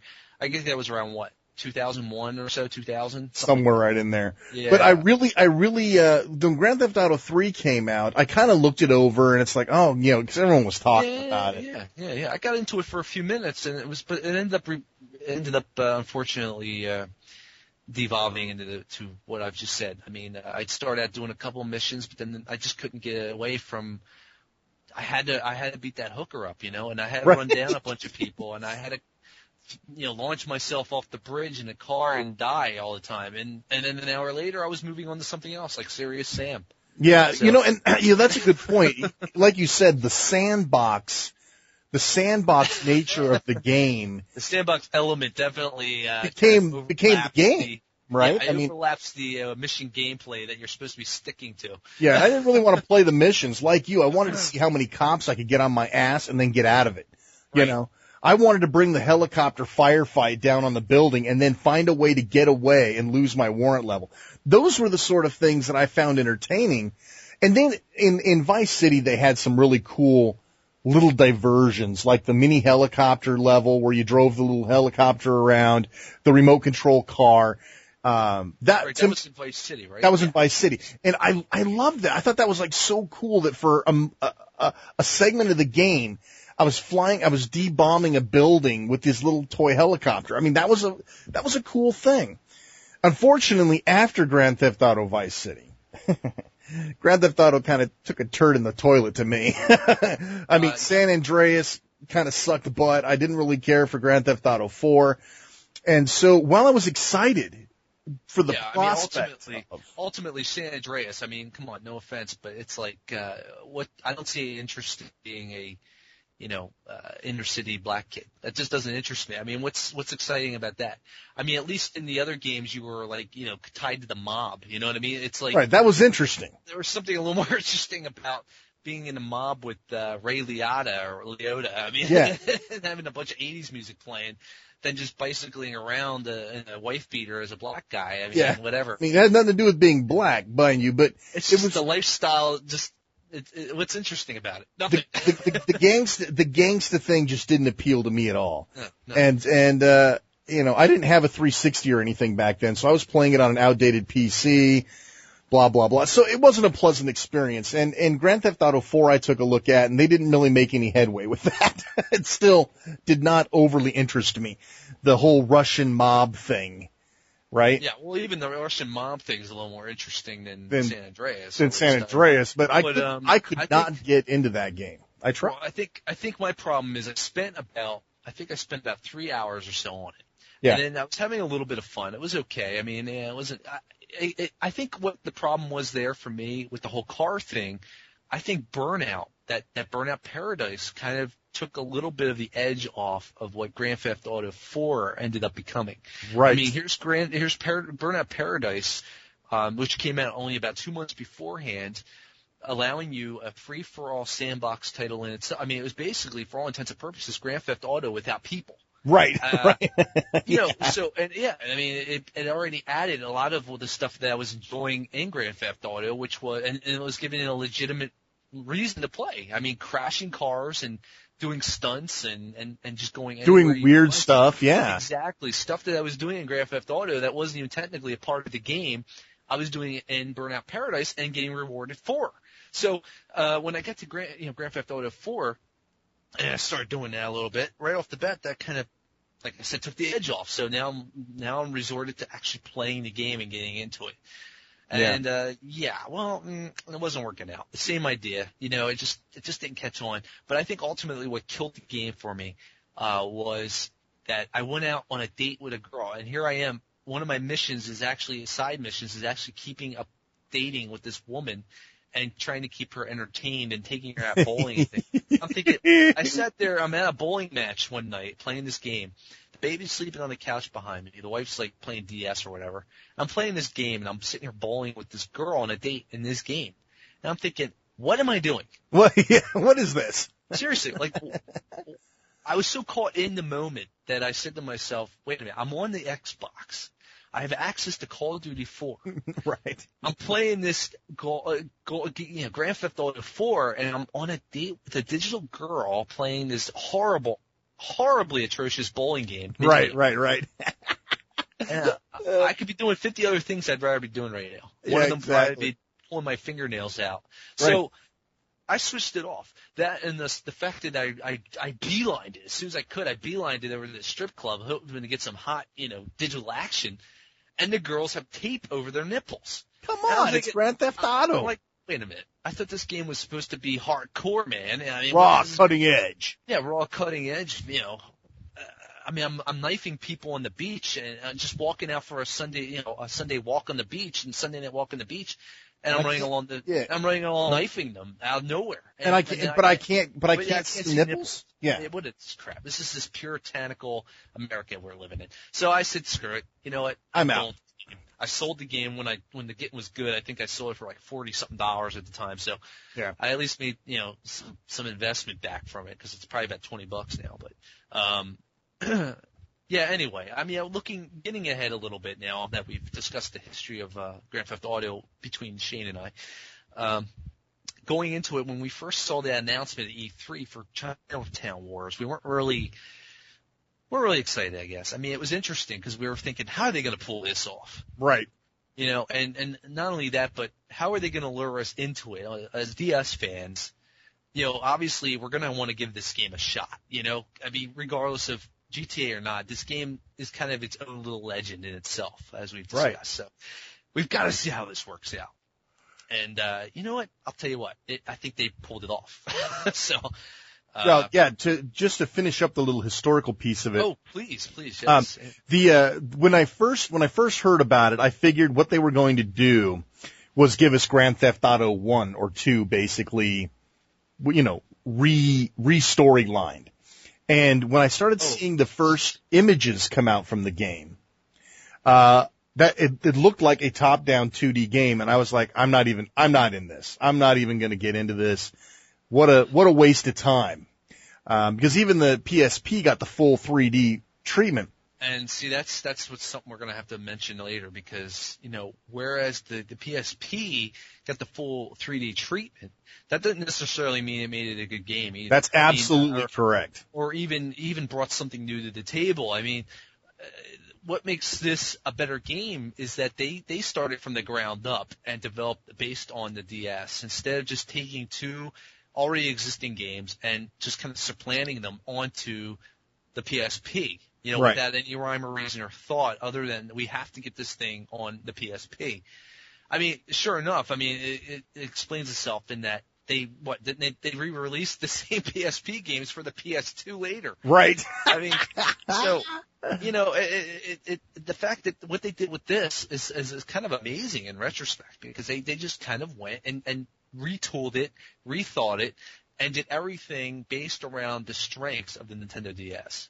Yeah, and what really made this game kind of sad in the beginning was the fact that we got a lot of screens, but Chris and I's philosophy, no video, no pay, no buy. Yeah, exactly. And so we didn't get actual video of this game until, a month ago? Maybe less? Yeah. It was a while. I mean, it took a while. We got a few scrambled screenshots. I mean, for the longest time, all we had was a logo. Right. And then they released a couple of screens, and then we finally saw a trailer from GameStop that actually showed a little tiny bit of gameplay in the background. And it's like, oh, well, wait a minute. So this is 3D, but it's top-down 3D. Yeah. So everything is really 3D-ized, but it's not first person. Right. What they've done is basically taken what you've seen in Grand Theft Auto 1 and 2 and spruced up the graphics a little bit in terms of giving it got more of a cartoony comic book look. And I was telling Shane earlier, it kind of reminds me a little bit, it's got that cell, cell shaded, yeah. Yeah, cell shaded stuff that you found in Jet Set Radio, or that really cool Looney Tunes game from the Dreamcast, that racing game, remember that? Yeah, I do. Yeah. So it's kind of got that same similar look to it. And even though it's kind of got that, the whole city is kind of done like that. It's very simple, but at the same time, it's very detailed. I mean, it's detailed to the point where if you have a subway car or a train car rather going above you on a bridge, it actually produces sparks from the wheels as you're walking or driving by. Little things like that. So don't be put down by the fact that this game, just because it's on the DS, may not have good graphics. While they've taken a lot of the mechanics of the earlier 2D games, they've also brought a heaping of what made 3, 4, and 3, 4 and Vice City and Andreas, what made them better games and the enhancements to the series. Maybe not necessarily graphically, but what they've done with the PDA and all the little side missions and just the overall gameplay of even getting the missions by visiting maybe your uncle or your mob boss, So it's a little bit of a mixture of the two. Yeah. You're not going to have full voiceovers, unfortunately. There's not going to be much in the way of animated cutscenes. I mean, everything's they're cartoon panels to push the story. Yeah. Anyway, yeah. I mean, go ahead. And so when you actually see the game in motion, when you finally got to see the video of this sucker being run, it's like, oh, okay. No, I like that. There are jumps you can take your car off of. There are different levels. Like he was talking about the L train. So there's definitely a 3D, it's a 3D game presented in a 2D aspect ratio, if you will. Yeah. And that's not a bad thing. And it works, okay? This is coming from somebody who liked the 3D games but really didn't like the 2D games. This is a perfect mesh of the two for me. I felt it worked perfectly. When Chris started talking about attention to detail, he's not kidding around. They could have left a lot of crap off of this game and everybody would have still loved it. But the fact is, you're going to see things like weather effects. You're going to see people on the street reacting to weather effects. If it starts raining, you see them pop open umbrellas. If you're driving a car in the dark and you have headlights on, if you ram into the side of a building and take out one of your headlights goes out on the game. You even have turn signals also. Yeah, the cars have turn signals, right? Blinkers. So if you're whipping through an intersection and somebody's waiting to turn, their little car has a blinker on it. There are plenty of people and there's plenty of people in traffic all over the place. So you never feel like it's a dead city. Sort of like, it was like Superman, I think on the Wii was like that, where it's like the city was dead. There was like one person on the street. That's it. This is a full living... A lot of fog. Right, exactly. This is actually Liberty City, and it's alive and it's well inside your DS. Oh, and speaking of which, the attention to detail, I mean, the cars just all handled differently. Right. Even though they're smaller, they're going to handle a lot differently. It's almost like, playing it, it almost feels like you're pushing around these little Matchbox cars, right, around the screen. But like you get into a big truck or something, and you could feel it right away. I don't know. I don't think the game supports rumble, but that would be really nice. I mean, if you had some kind of rumble effect going on. No rumble, unfortunately. Yeah. It's not according to the back of the box, but yeah, you're right. That would have been a great opportunity for them to take. But you're right. I mean, the motorcycles handle differently. There's certain challenges where you'll have to steal the right car, to perform a race. You'll have to, the first thing I did on this mission is I grabbed the first car that I could find and went to race, and I got my ass beat. And I had to actually go and find a sports car to steal, so I had something with a little bit of power. So we'll get more into the little missions thing in just a minute, but one of the things that people really worried about was that it was pared down for the DS, and it would really feel like a really light version of GTA. Not a problem. It's a full-blown GTA title. The full width and breadth of the game is here. I think the only thing that I've noticed is, and this isn't necessarily a bad thing either, this is not a negative, but for people who are big fans, they don't want to realize it. Maybe it's just me, but I've noticed a lot of the missions seem like they're a little more to the point, a little shorter maybe. I don't know, but I think it's maybe because it's a portable game. Yeah. So you can kind of pick it up, play a mission, and put it away. So you're not going to sit there for an hour playing the same mission, unless you fail miserably, of course. But right, and you can replay the missions. A lot of the missions tend to take maybe 10, 15 minutes to accomplish if you're a good player. Right. Yeah, if that. Yeah. So I think they kind of build around that as well, and just kind of like a little portable nugget of GTA to pick it up and play. The storyline is not very serious at all. It's actually kind of comical in a way. I mean, it's not funny, but in terms of the past games, I mean, there's a lot of it just feels more comic booky, a little more lighter. I mean, you still get the F-bombs dropping left and right, but overall the storyline is a little later than you'd probably expect. Yeah, and it's not real heavy either. It's I always felt like in the other games they wrote the story first and then adapted the game to the story. Mm-hmm. This made me feel more like the story is there to purport the game forward. In other words, okay, well, one of the missions we're going to have you steal a car and protect another driver in a race. Okay, well, how do we write a story around that to make that fit into this very loose storyline, right? So while there's still a story there, it's no epic deal, okay? It's not, you're not, what was the Russian guy's name? Balachek? Nikolai Bellic or something? Bellic, yeah. You're not gonna get to know these guys real in depth, but that's not the important part. We're talking about the game here. And, the storyline is much more interesting. I've always been sort of a triad, Chinese fan in terms of, because basically that's, the mafia in China. Right, yeah. So. Yeah, right. And that's the thing. I mean, this is what we were trying to say earlier. It's a heck of a lot more interesting, being part of these Chinese triad guys than just being some, like, basic hoodlum, from any neighborhood, Right. That was what San Andreas basically was. So, this is definitely a step up. I mean, even the whole Russian mob thing, it's kind of been done to death, So actually, it would have been even cooler if it was set in Japan. You could be like the Yakuza or something. That would have been cool, right? That would have been cool. You drive around Tokyo and everything. That would have been cool. Tokyo. Maybe they'll do that. Maybe they'll do that next. That'd be awesome. Like a side story, like that Tokyo stuff. Yeah. That would be. But far, it's a very addictive game. I mean, I got sucked into it for 2 hours yesterday.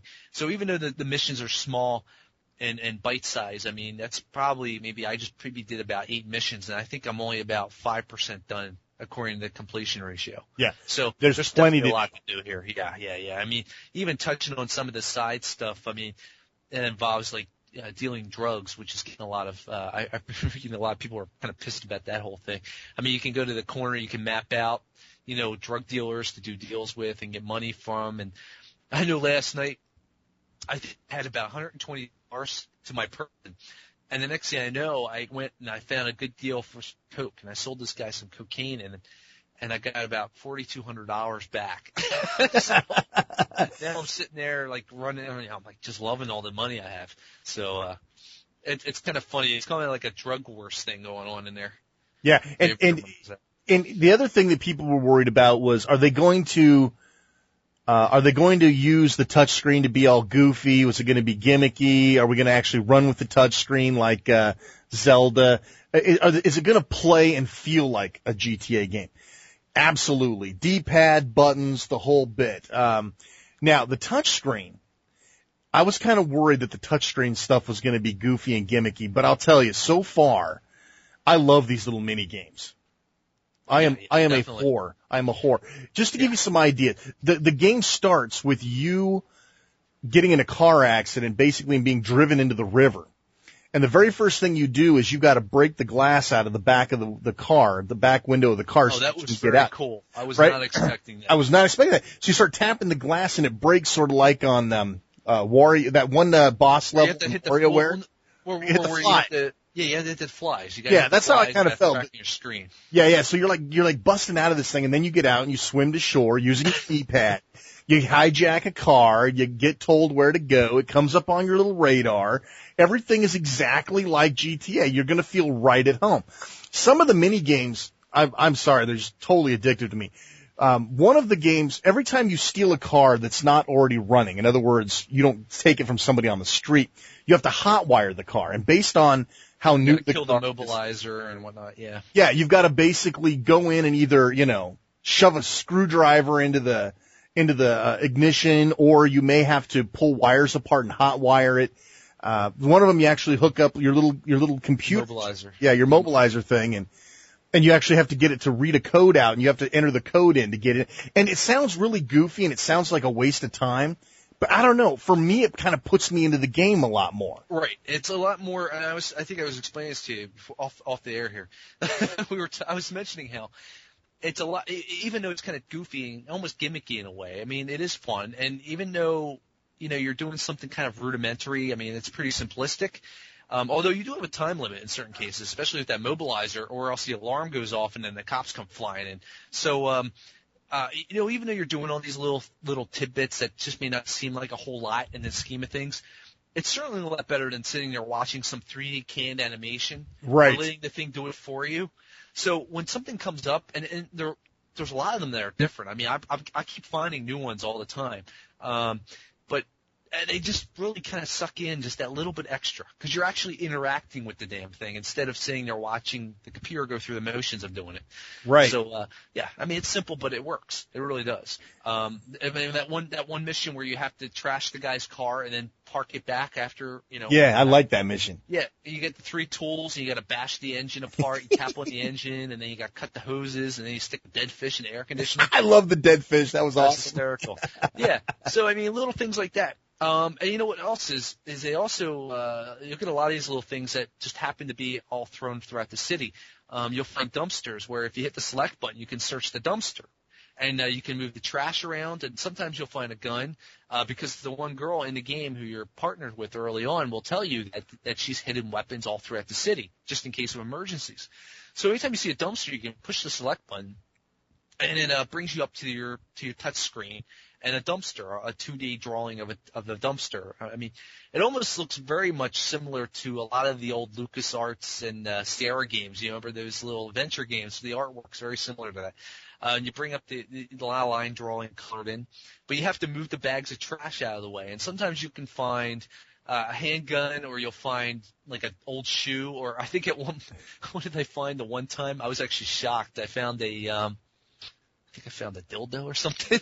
Nice. Yeah. So I thought that was pretty funny. It is mature. Wow, this is a Nintendo game. A lot of people can't get over this. Isn't a matter of it being a Nintendo game. It's a Grand Theft Auto game. You know, it was really funny. I mean, I guess it's all randomized. But then in other aspects, you'll be, like last night, to earn extra money. I mean, in one of the missions, I had to recruit guys. I had to rescue them from these rival gang members, or they were just victims on the street from, other gangs were trying to steal or kill, and you have to save them before they kill them. And it's really cool because you can go about different ways of doing things. I mean, it says go save that victim. There's like 4 guys like shooting at him behind a dumpster. And I mean, yeah, okay, you could get out of your car and walk in with a gun and shoot them all. And instead, what was great is I just blew right in and ran them all down in one fell swoop, and the guy got in the car. It was like the shortest mission I did because I was just plowing into the guys as I walked into the alley. See, my dumbass got out of the car and actually shot him. So you got to use your head, man. Yeah, you got to think outside the box. This is a sandbox. It's a sandbox. So what I'm getting at is, once you recruit these guys, they get in your car and you deliver them to the tattoo parlor, where they get their ink for your gang. So you're sitting there with the stylus. You got the guy's arm there, and you actually have to draw in the outline of the tattoo. I love that. I thought that was awesome. You have a little grader on the side that's got a thumbs up and a thumbs down, depending on how well you're staying in the line and injuring the guy, I guess, hurting him, and how well your tattoo work is. It's once again, it's very similar to an old WarioWare touch game. The one where you have to like draw the symbol. The Japanese symbol. Yeah. So it's very similar to that. And then they grade you. But then what's great is later on, when you're done that mission, you can go back in, earn extra money, and do a tattoo. You got to do as many tattoos as you can before the time runs out. Yeah. And I played that, and I was shocked. I think I sat there playing for like 15, 20 minutes. I know. This took forever. I was like, all right, I'm getting a little tired here. But I ended up getting like $250 and then a 3 times combo, and I got a silver medal. So, yeah, you get all these little mini games thrown in. Dude, have you stolen a cab yet and gone cabbing? No, I haven't done that, but I saw you can do that. You can collect the fare. Yeah, it turns into Crazy Taxi. It's awesome. Yeah. Oh, that's basically, great. You steal a cab, and then it's like if you want to do cab missions, press select. So you press select, and now all of a sudden people will whistle for your ass, and you've got to go and trot over there, pick them up, and you've got to deliver them in a certain amount of time if you want to get a fare, if you want to get a tip. I sat for like 20 minutes driving around town, picking people up and dropping them off at their destinations. I'm going, wait a minute. I'm playing a taxi game here. All right, get out of the damn taxi cab. So I got out of the cab and I went and started another mission, but it was like, this is so great. I mean, I can sit and be a cab driver if I want to, for crying out loud. Yeah. I mean, I guess it's an argument also to what I was saying earlier, I guess with taking the girl out, the date, everything. But yeah. And again, these are actually functional side missions because you can actually make money, and it does actually reward you, towards the end of the game. I mean, yeah. What are you going to get out? You're not getting anything out of the other situation. Yeah. But tell them about the scratch cards, man. Oh yeah, we've been addicted to the damn scratch cards too. They're like these little lottery scratch cards, the ones you see at the supermarkets where you put $1 in, $5, whatever you want to. The more you win, the more it costs you to win. To get the cards, and you get these little scratch off cards, and you take your stylus and you just rub them over, and you're scratching off all the crap, and then it's like a little dust all over. Now, what would be cool is you could blow in the microphone and blow that dust off. Oh, why didn't they do that? They should have done that. You know what? I haven't even thought about it. Maybe you can. I don't Maybe know. You can. That was awesome. I doubt it. Probably not, but what a deal. Yeah, it's great. You're sitting here. Dude, I put like $100 into that damn thing. Easy. I was like, okay, buy another card. Some of them are expensive because you can win like thousands of dollars. Yeah, one of them's like $10 a hit or something. I mean, we could be here all day discussing the little ins and outs. I mean, you can make your own vodka. You get to get vodka bottles and make Molotovs, and little things like that. There's so much to do in that regard with just the touchscreen alone. But all these little aspects really add to the game. It really brings a lot of interaction to the overall, paring down of the game to the system. And it for all intents and purposes, is Grand Theft Auto, but just on a smaller scale. Yeah, really, it really is. Everything you do in the bigger ones, you can do in this for the most part. Yeah. Although it may be a little different in how you do it.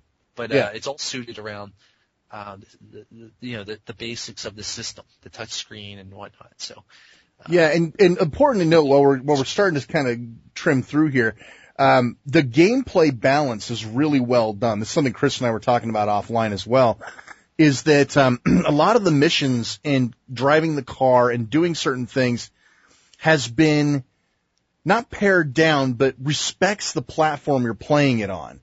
And the balance, you don't feel like you're losing your mind. For example, in like Grand Theft Auto Vice City, if you get a warrant level against you, it's really a pain in the ass to get rid of it, especially if you get like a 3 or 4 level warrant on you. It might take you like a half hour to lose those cops. Yeah. On the DS version, to get rid of the cops, they simplify it. Basically, you've got to take the number of cops out that have been put on your tail. So every time you get a warrant level, you get a certain number of cops after you. And in order to get rid of that warrant level, you've got to waste that many cops. And then there's a little meter that shows you where you're at. And then the warrant will go down to a flashing star. And if you can keep your nose clean for 30, 40 seconds, then the warrant will drop. Right. It's not necessarily easier, but it's more suitable to the system. To the format, exactly. And that's exactly what they did. And this is where it kind of became a little bit like APB to me. When you're bashing the cop cars off the road and they do that little spin and everything. It reminded me of APB a little bit. And that's not a bad thing at all. No. The whole look of the game kind of has that APB feel to it to me a little bit. Just in terms of turning and moving around. I know my son, as little as he is, he was having a ball watching the little cars racing around the little town because he loves cars. It's a shame the content's a little out there for him. Yeah, you think? He's not old enough to understand yet. Now, what's great is, the way the controls are set up as well. There's so many different commands in the full-fledged console versions. You have to say to yourself, how are they going to pare these down to the, to the DS? But they really did pull it off. You could even fire from your car as you're driving, so you could do, drive-by shootings. Yeah. It's as simple as just driving along, you hold the right trigger button and you hit the A button and you're firing at your window. One of the things I'm not too sure about so far is the way they have you throwing the Molotovs. That's you didn't like that? I love that. No, it's cool, but the thing is, it's a little hard because it's a little hard to get your placement down in terms of moving and getting the right range. It has a very scorched earth, scorched tanks? Yeah, feel to it. Where you have the little arc and everything. You gotta throw your Molotov.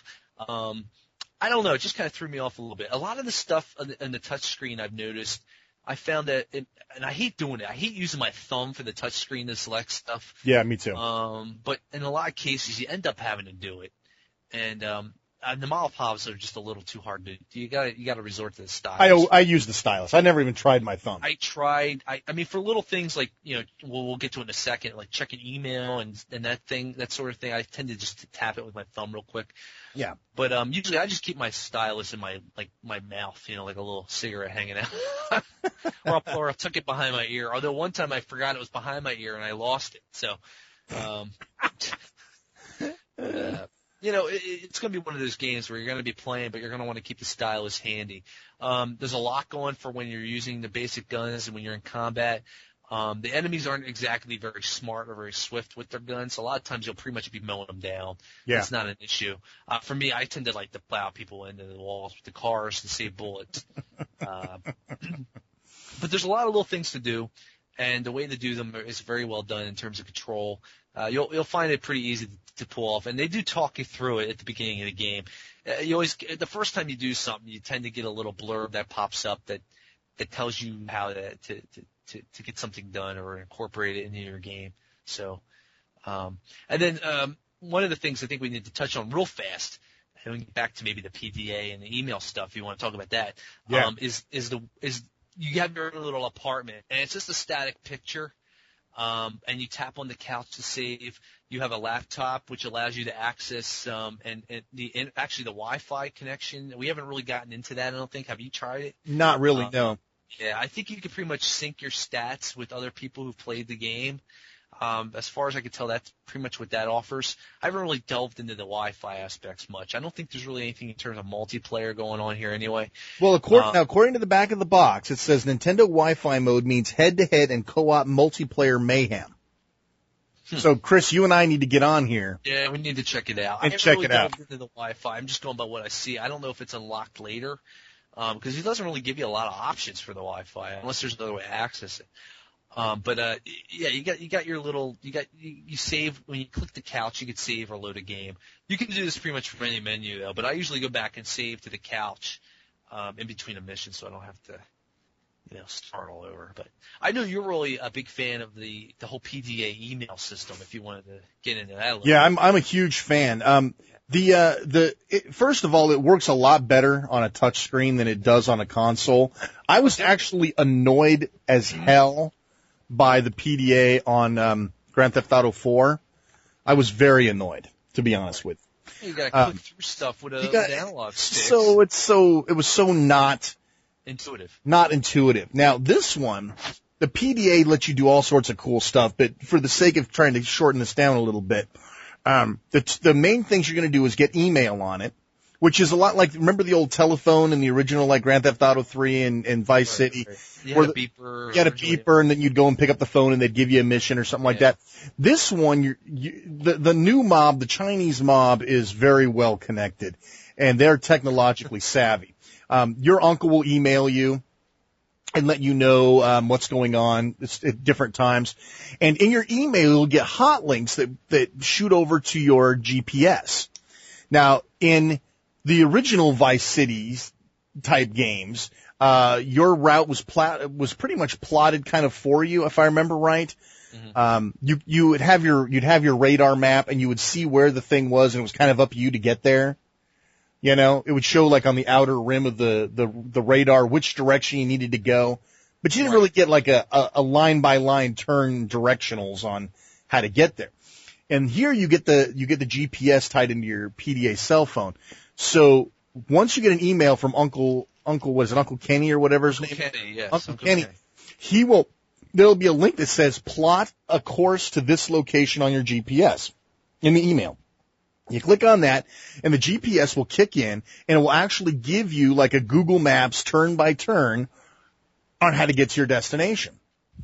Now, the interesting part about this, which you'll learn about later, is the GPS is just like a real GPS in your car. It's like 99% accurate. It's going to give you like the best legal way to get from A to B. In a lot of your missions, the legal way ain't fast enough. You need to get to point A to point B to point C, and you need to do it a lot faster than the GPS is going to show you how to do it. And just like a real GPS, if you lose your route, it'll recalculate the route for you in the whole ball of wax. It's very, very cool. But again, you'll learn later on that the GPS isn't quite as reliable as you might think it is. So that's way cool. The whole email, the PDA, the GPS system is all like beautifully put in there. It's so well done. The interface is so easy to use. I'm not using the touch screen. I mean, it almost makes you feel like you're on a PDA. I mean, it does. I was saying earlier, Shane, as well, like how I get so sucked into using it that I forgot for a second that I was even playing a game. Because I'm sitting here, I'm scrolling through the emails and everything, and tapping on everything, and tapping on this, tapping on that, and then I'm deleting emails. I mean, it was really creepy in a way. I mean, how well it's done. I mean, it makes you feel like you're really using a PDA device for all intents and purposes. So, yeah, I like it a lot. So what else do we have left to talk about here? I think we've pretty much covered most of the basics. I mean, I'm going to say it. I mean, I'm not a big GTA fan, but for some reason this game, I don't know if it's I think it probably is because it's portable, and it certainly helps. Yeah. That it's really sucking me into it. It's easily one of the better DS games I've played in recent memories. Yeah. And just even this year, it's definitely going to be one of the big hits of the year. And hopefully a lot of people won't turn their nose up at it because it's on the DS. Yeah. And it's sitting next to maybe, my horse's pet vet. Yeah. You know? It is far better than the PSP version. I'm telling you right now. Oh, definitely. The PSP version, I got my PSP at Christmas. I gave both those games a try, and it was just unplayable. I mean, regardless of just not even the fact that I'm not a big fan of the series, and I've tried numerous times to get into it, the way the games played on there just were so counterintuitive to everything I wanted to do. The control schemes were just not very well done. The lack of, I guess, a second analog stick doesn't help. So the way they did this from the ground up just blows them both away. And the fact, like I said, that they were ported to the PS2 probably doesn't help. So I'm giving this game a huge chopstick thumbs up. Chopstick up, nice. Hey, speaking of which, just real quick, I opened the box up just so I can kind of poke through it and give you guys an idea what's in the box. First of all, there was some swag being given away, speaking of chopsticks. My GameStop knew nothing about it. So I didn't get the cool chopstick swag. But inside the box is and I think this is a GameStop exclusive. You get a code that you go to a website, and I haven't done this yet, so I can't tell you exactly what you get. But essentially, you get a whole bunch of money and a whole bunch of guns right off the bat using this code. And so that comes in the box. That's a certificate. I wonder where you put that code in. You have to go to a website called rockstargames.com. No. Oh, I mean, on the game itself. I mean, is it a code that you get a code that you put in game? I don't know. I haven't done it yet. Because how would you get the guns in the game unless you're in the game? You know what I mean? That's what I'm saying. I'm sure that you have to put something in. Either that or it uses the Wi-Fi, because the Wi-Fi now That's true. The Wi-Fi does apparently track your criminal stats and uploads it to. You can upload it and share it with friends. Exactly. Yeah, that's what I was saying. It's like a sync. You can sync it up and share your stats and so that's, show everybody how many kills you guess you've had and everything else. Yeah. That's a super great thing. Okay, you need to link your account. Okay, so I logged in. It says you need to link this account with your social club account with your DS friend code. That sounds like a real pain in the ass. Yeah, it does. So I'm gonna do it here in a minute, just for fun, not while we're on the show, of course. But also included in the box is now you want a reason not to pirate this game, other than the fact that you should go out and buy it anyway. It comes with a nice, clean, fold-out map of the entire Liberty City, including where all the locations are of the major stuff. Bomb shops, paint sprays, gas stations, tattoo parlors. It even breaks the city down by gang territories. So this is a cool map. And on the back side of the map is a picture of the hot chick from the beginning. It's like poster style. I guess if you want to say that. She looked kind of manly to me, but... Well, no, the poster looks better than she did. Oh, does she? Oh, yeah, okay. Oh my. And now here's the oh my. The booklet that comes with it looks sort of like an instruction booklet for any other game. However, once you start getting into it, you realize it's a tourist manual. It's like when you first show up in a town and you go hit one of those kiosks and you pick up a tourist manual. Welcome to lovely Liberty City. Yeah, and it's got like 99% of it is ads. Well, this is exactly what this is. It's got all sorts of crap in here, littered in between, the game controls and the features, how to use your PDA, all that stuff. There are ads all over the place, job opportunities, paramedics things. Let's see, Beautiful Agent Body Works. I'm looking. That's got to be in the back. Let's see. Don't Go It Alone. Blah blah blah. Credits. Liberty Rock Radio. I can't believe there's not a strip club in here. Unbelievable. One of the things they took out of the game, unfortunately, but yeah, that's too bad. There's a gun for cash amnesty program listed in here, so it's pretty cool.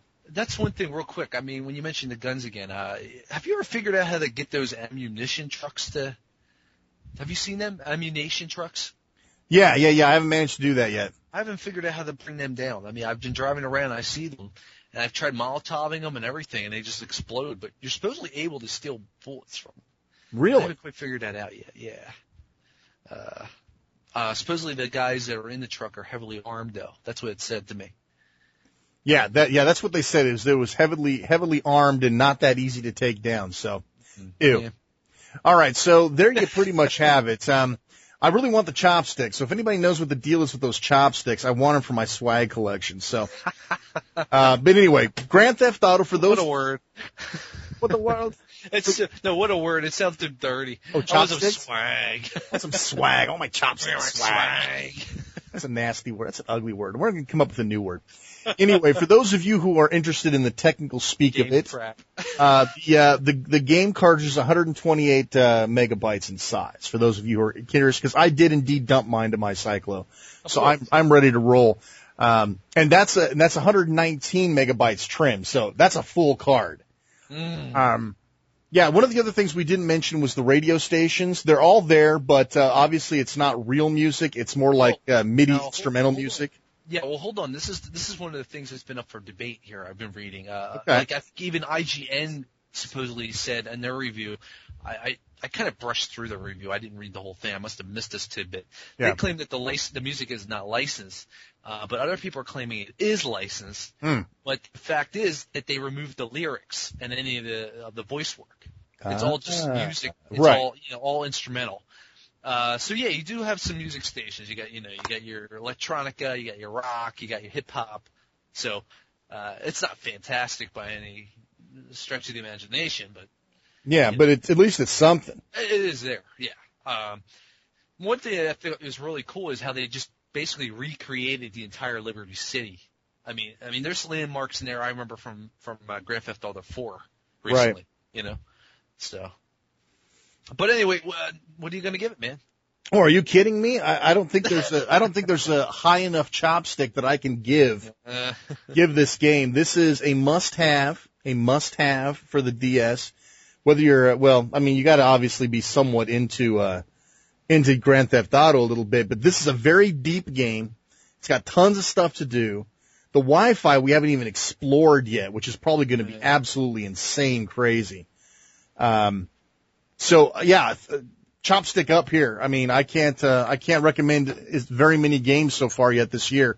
This is one you got to have. Yeah, I mean, obviously it's a certain audience that's going to enjoy it, but even if you're not a big fan, you may want to see if you can check it out in some way. Hopefully, maybe there'll be a demo kiosk or something. Probably not. I mean, it's probably a little too violent for a demo kiosk, but. I would definitely check it out. I mean, even if you're a non-fan, it's maybe the game that sucked you in, like it sucked us in. Yeah. So I should stick with this one unless something stupid happens, where I have to play. Even then though, even if I was playing a bowling game with the touch screen, it may actually end up being pretty fun. I agree totally. So yeah, Grand Theft Auto, big chopsticks up from both of us. Fantastic game. I can't speak enough good about it. So, okay, moving right along. Let's see. Do you want to just buzz through these Fast Five real quick? You have a few games you want to mention. I do want to mention just a couple of games. Couple tidbits of games that have been kind of mostly drawing Shane's attention, but I have a few myself. Actually, one of them is the one Shane and I are both sharing. Yeah, go ahead and start with that one, and then I'll pop in with the. Well, the first one at least the one that we've both been playing and checking out lately is Big Bang Mini. It's from the creators of another one of those little budget titles that kind of got under the radar a bit called Nervous Breakdown.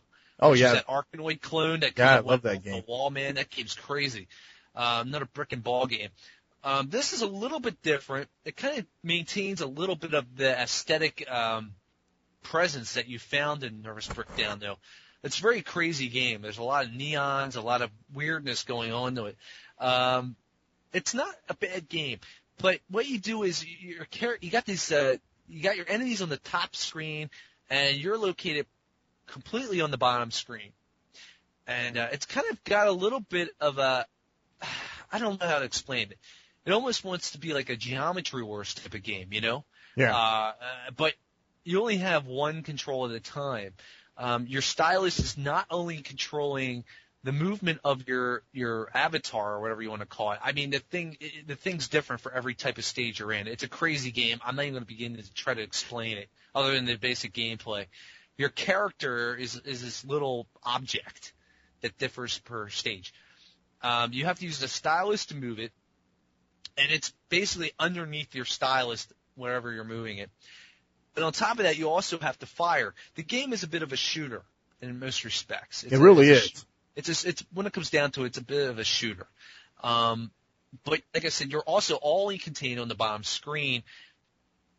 Your stylus of firing, you're firing fireworks that you're trying to hit the enemies, which could be very weird enemies. I'm talking like psychotic snowmen, panda bears, weird stoned panda bears. It's just everywhere in this game. I really can't, I can't even imagine. So, you're firing these fireworks up, and you have to obviously hit your enemies with these fireworks.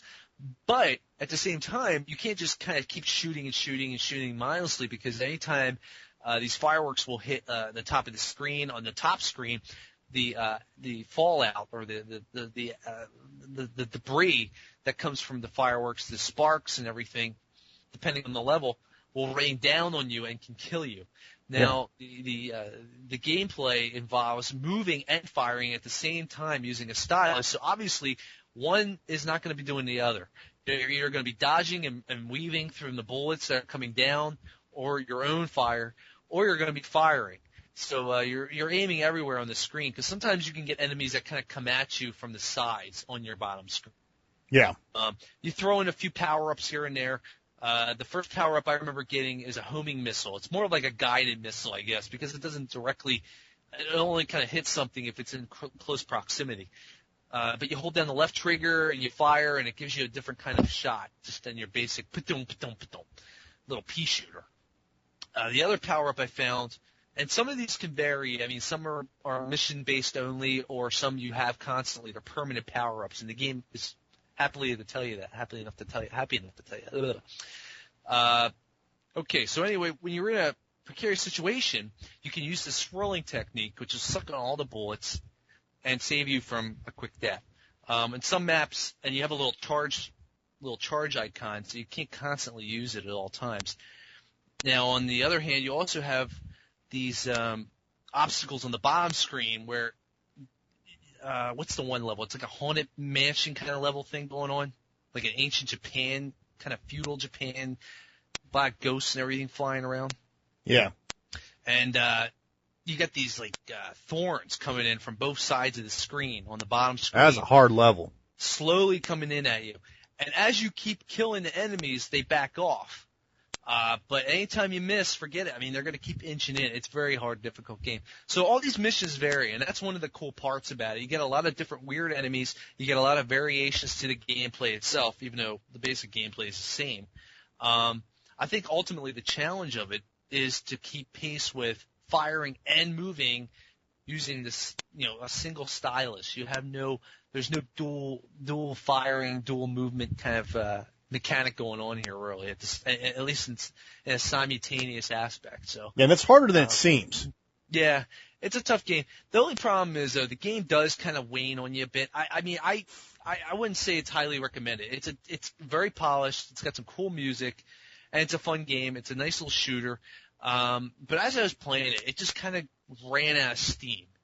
It tries very hard to keep you interested, but at the end of it all, it almost feels like you're getting a little bit, but it's more of like a palette swap, and you get a few little extra bonuses that mix up the gameplay. So it kind of just tired out a little bit in the end. If I was going to review it, it's a quick review. I'd probably say just kind of give it a middle stylus. It's not a bad game, but there are better games out there that need to be saved up for, especially if you're on a budget. Yeah. That's about what I have to say about it.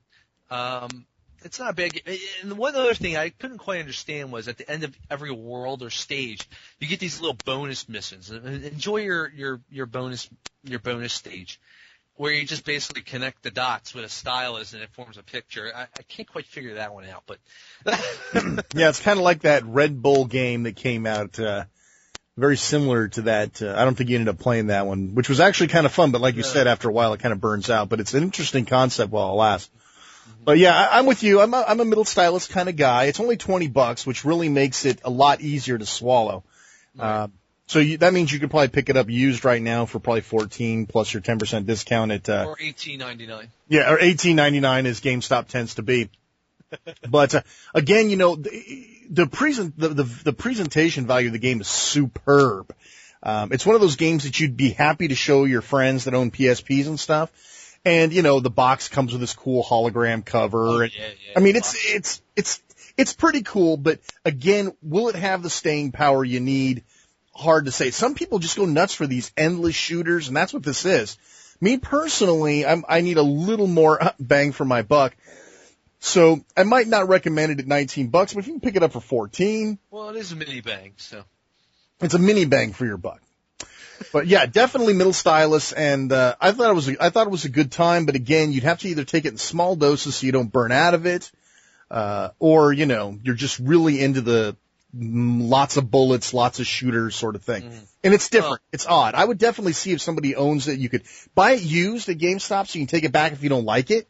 That'd probably be a good way of doing it. Utilize that 7 days, no questions asked return policy at GameStop. For this sort of game, if it doesn't sound like it's immediately your deal. Okay, I just got a couple that I want to touch on. One of the shock hits for me turned out to be travel games for dummies. Electronic Arts apparently tapped that dummies license. Travel Games has Sudoku, Solitaire, and crossword puzzles built in. I'm a crossword whore. I got to play all of them to see which one still rules, which, by the way, New York Times crossword is still the reigning champ. But this is 3 games for $20 sort of deal. You know, you're talking $6.33 a game. Not too bad. The Sudoku's very good. Second only probably to Brain Age. Really? Yeah, it's very, very good. There's some extra features in it for people who like to get a little jump start on it. They have like something called auto pencil, which means it'll go through and calculate what all the squares could be. You know, a lot of times you do that by hand, right? Like in Brain Age, you tap the corner and you write a little number. It'll automatically parse the whole puzzle for you doing that. Me personally, I kind of find that cheating, so I don't do it. But it's nice for those people who do like that option. Solitaire's Solitaire. This isn't anything super special, but you know, if you have one game card in the unit and you're taking it with you, 3 games are better than 1. You have your choice. And finally, the crossword puzzles are decent. I would say it's probably second to New York Times crossword puzzles. The puzzles are not very big. That's probably the only thing that I would say about it that's less than exciting is New York Times, the puzzle's like 10 times the size of the screen. These puzzles are a lot smaller. They fill up one single screen, and they're themed, which is kind of nice. So you can choose different themes. They have tons and tons of puzzles. There's a certain number of puzzles per theme, per difficulty level. So there's a lot of game in there, and it started off as a $29 title, which is a lot harder to swallow, but now it's down to $19 new. I would definitely pick that up if you're into the paper puzzle games like Sudoku and, a lot of that was, yeah. So I would give it definitely a stylus up. How many Sudoku puzzles does it have? Does it say offhand? There's a lot. I don't remember how many there are, but there's a lot. I mean, because Brain Age had 100? So I think it had 100. Like I said, this one kind of, the way that they put the games in front of you, they're sort of like it's like a tabbed view with each one having a certain number of categories. Let me see here. While we're talking here, I could probably just throw it on real quick and let you know. I was really pleased with it because, I'm a whore for Sudoku and I'm a whore for cross. So, 2 out of 3, I could give a rat's ass about Solitaire, but my wife loves that, so. It's really funny, too, because I was looking at some older posts. Somebody had bumped up a bunch of older posts that, surprisingly, I don't think was even Flair in the forums. And one of them was the official Brain Age thread that I made a couple years ago. And at the very end, somebody was talking about how, they were talking about Sudoku, I think. Yeah. But early on, I was reading one of your posts about how you hadn't jumped on to the whole Sudoku thing because you don't run with the craze. Like whatever that is. And it's just so funny now hearing you later. You're more or less, you like Sudoku. You kind of accepted it that it's a fun little distraction game, puzzle game. Yeah, well, I'm not always right. No. Anyway, okay, so according to this, there's 500 Sudoku puzzles. Yeah. 100 per category. Wow, nice. 100 very easy, 100 easy, 100 regular, 100 hard, and 100 very hard. I'm playing the regular ones. I can only imagine what the very hard ones are like. Now here's the cool part. There's a practice mode, which is very similar to the way the Brain Age does it, but they give you 8 puzzles, and each one of them focuses on a certain strategy of Sudoku. Oh. So like hidden singles, naked pairs, locked in, naked quads. There's all sorts of things. Plus there's Sudoku basics and beyond basics tutorials to show you how to do all those things. So that's very cool. It's very well done. It really is. Well, that's one of the things I think is pretty cool. I mean, at least sounds like from this concept of this game is that for people who would be interested in learning or whatnot how to play the game, it sounds like it would be happy to help them and get them started. And then, yeah, that sounds pretty cool. I mean, it seems to me this is one of those kind of products that'd be better than buying, the book for, a book. Oh yeah, absolutely. I mean, because you get a lot of those books out there to teach you how to play Sudoku, and then they present you with the puzzles. And, I mean, this is a nice little package. I mean, especially if you had a DS. Yeah, $20. Come on. Yeah, this is exactly. I mean, this is one of those instances where you're going to get your money's worth. And then on top of it, you're getting what? Chess and, you get solitaire? Although I don't know if solitaire really needs, I guess. I mean, solitaire's like the number one, played game on the planet, right? So. Yeah, that's a given. Yeah. So, but I mean, that sounds like a nice little package. Yeah, I definitely, and if I wasn't still plugging away at Brain Ages puzzles. Yeah, right. Like I said, it's one of those things where you kind of get a threefer in a decent package, and the UI and everything is really clean. The handwriting recognition's good. It's all around a really great title, and I'm afraid a lot of people are going to miss out on it because it says dummies on it. Or, the name Travel Games doesn't really lend itself proper. So I just want to make sure that, Yeah, the word gets out there. That's what I think we like to do around here, that's why we get bitched at all the time, because we don't review, like New Super Mario Brothers for the 15,000th time, or Pokemon for the 15,000th time. I mean, we like to give a shout out to the little guys once in a while, like Retro Game Challenge or Big Bang Mini. So something like this is great. I mean, I would have probably looked at it and said, this looks like your basic shovelware crap. Exactly what I thought too. Yeah, exactly what I thought too. It's obviously a new IP, so Electronic Arts is really working hard to change their image, and I gotta hand it to them. They're doing a good job. I mean, they've really been working hard, and kudos to them. I will give credit where credit's due. So. Yeah, and you're good at doing that. So yeah. Next up is my fun fact coach, which, believe me, I wouldn't have touched with a 10-foot cattle prod had it not been $14.95 in the bargain bin at Target.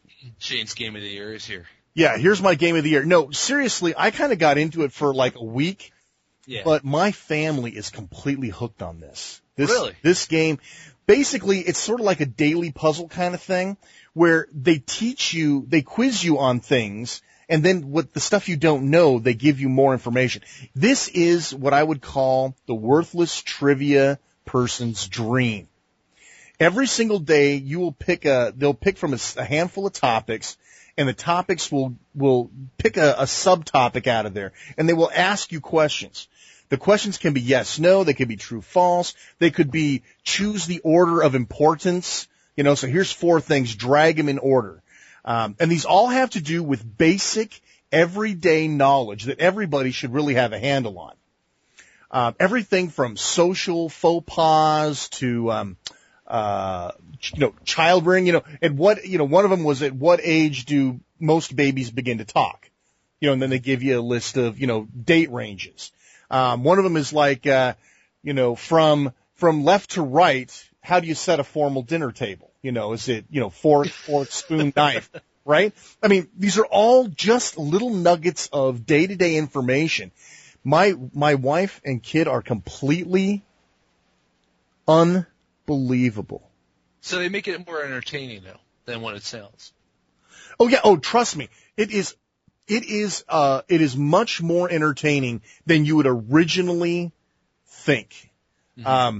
And there's, like I said, it's a daily sort of thing, and every day you'll get a certain number of questions. They'll ask you a question and then won't answer it till tomorrow to keep you coming back. Oh, that's kind of cool. Yeah, it's kind of fun. Yeah. And like I said, it's stuff that everybody really wants to know, but they never really want to spend time learning it. Mm-hmm. Things like, like I said, it's trivia, pointless trivia that, like I said, people love to be able to just pull it out of their butt at a party or something. You know, and so the questions are many. They're varied. I've never seen a repeat yet. Like I said, my wife and kid play it every single day. So go figure. The game is brand new, but it was in the bargain bin at Target right away. So if you have a Target and you go to one of those clearance end caps, you'll probably get it for $14.95. I bought 2 of them, $14.95, no brainer. One for the wife and one for the kid. So it's a good game. I would, even though I'm not still playing it, based on the longevity that my family's getting out of it, especially at $14.95, no brainer, well done title. I mean, the aesthetics and the way it's presented, the drag and drop, the UI, everything's great. I would definitely recommend My Fun Fat Coach. And I've got a full write-up of the game in terms of what you'll play and things like that. I do believe up on the forum, so check that out. Nice. DualScreenRadio.com. Yes, DualScreenRadio.com. And Do It All, My Do It All is another one of these titles where you'll look at the box and go, there's no way in hell I'm going to pick that up. I missed out because it was $10 off at Fry's. And I said, oh, man, I don't know. I've never even looked at it. I don't know if it's going to be any good. It's $10 off, but it's still $20, so I didn't buy it. So I took a look at it later on after the sale was over. And it turns out this thing, if you're a teenager still going to school, things with math and all that other kind of stuff, this is a really cool product. There's a lot of neat things in here that I wish I would have had in junior high school. There's a full write-up of it on DualScreenRadio.com's forums. So please check that out. Because that'll give you a full idea whether or not this is worth. I mean, it's actually like a little PDA. But again, it's like a to-do list almost. It's got to-do lists, it's got calendars, journal entries, contacts. It's good for a kid who can't get rich parents to get him a BlackBerry. Bingo. But again, this is one of those things where it's like, oh man, I would use that. It's like, well, but it doesn't sync with anything. You can't transfer it to your computer. You can't transfer it to your cell phone. So it's like, But still, right off the cuff, I would say that if you've got teens or tweens, dude, you gotta have this. And some of the things that it's got built into it, formulas for common math equations, convergence type stuff like currency conversions. You type in 100 degrees and it'll change it into Celsius for you or Fahrenheit, change dollars into yen, blah, blah, blah. So there's tons and tons of stuff in there to do. But again, it's a matter of would you use them personally? Yeah, exactly. And that's something that for me personally, I know that my kids would love it. I couldn't utilize it to its fullest extent. So I'll give it a middle stylus. But if you've got kids, if you got those teens and they've got the DS with them all the time, you can beam each other your Rolodex cards and the whole bit. So I'd look at it. I would definitely take a look at it, middle stylus. Check it out. Check out my review. That'll tell you everything you need to know. Do you want to talk about Bomberman 2? Well, yeah, Bomberman 2 was another title that I was looking at. It's a UK import. It's actually very cool. I was never really a huge Bomberman fan growing up. I mean, I never really get into it. But in recent years, I at least thanks to the DS, I've kind of started playing it a little more, even the basics. I've been running the original. I was playing some of the TurboGrafx versions on the emulation through the TG16 emulator, and I was playing some of the NES ones on there. Now, this is really cool because they kind of updated it a little bit, but at the same time, they've added some RPG aspects to it.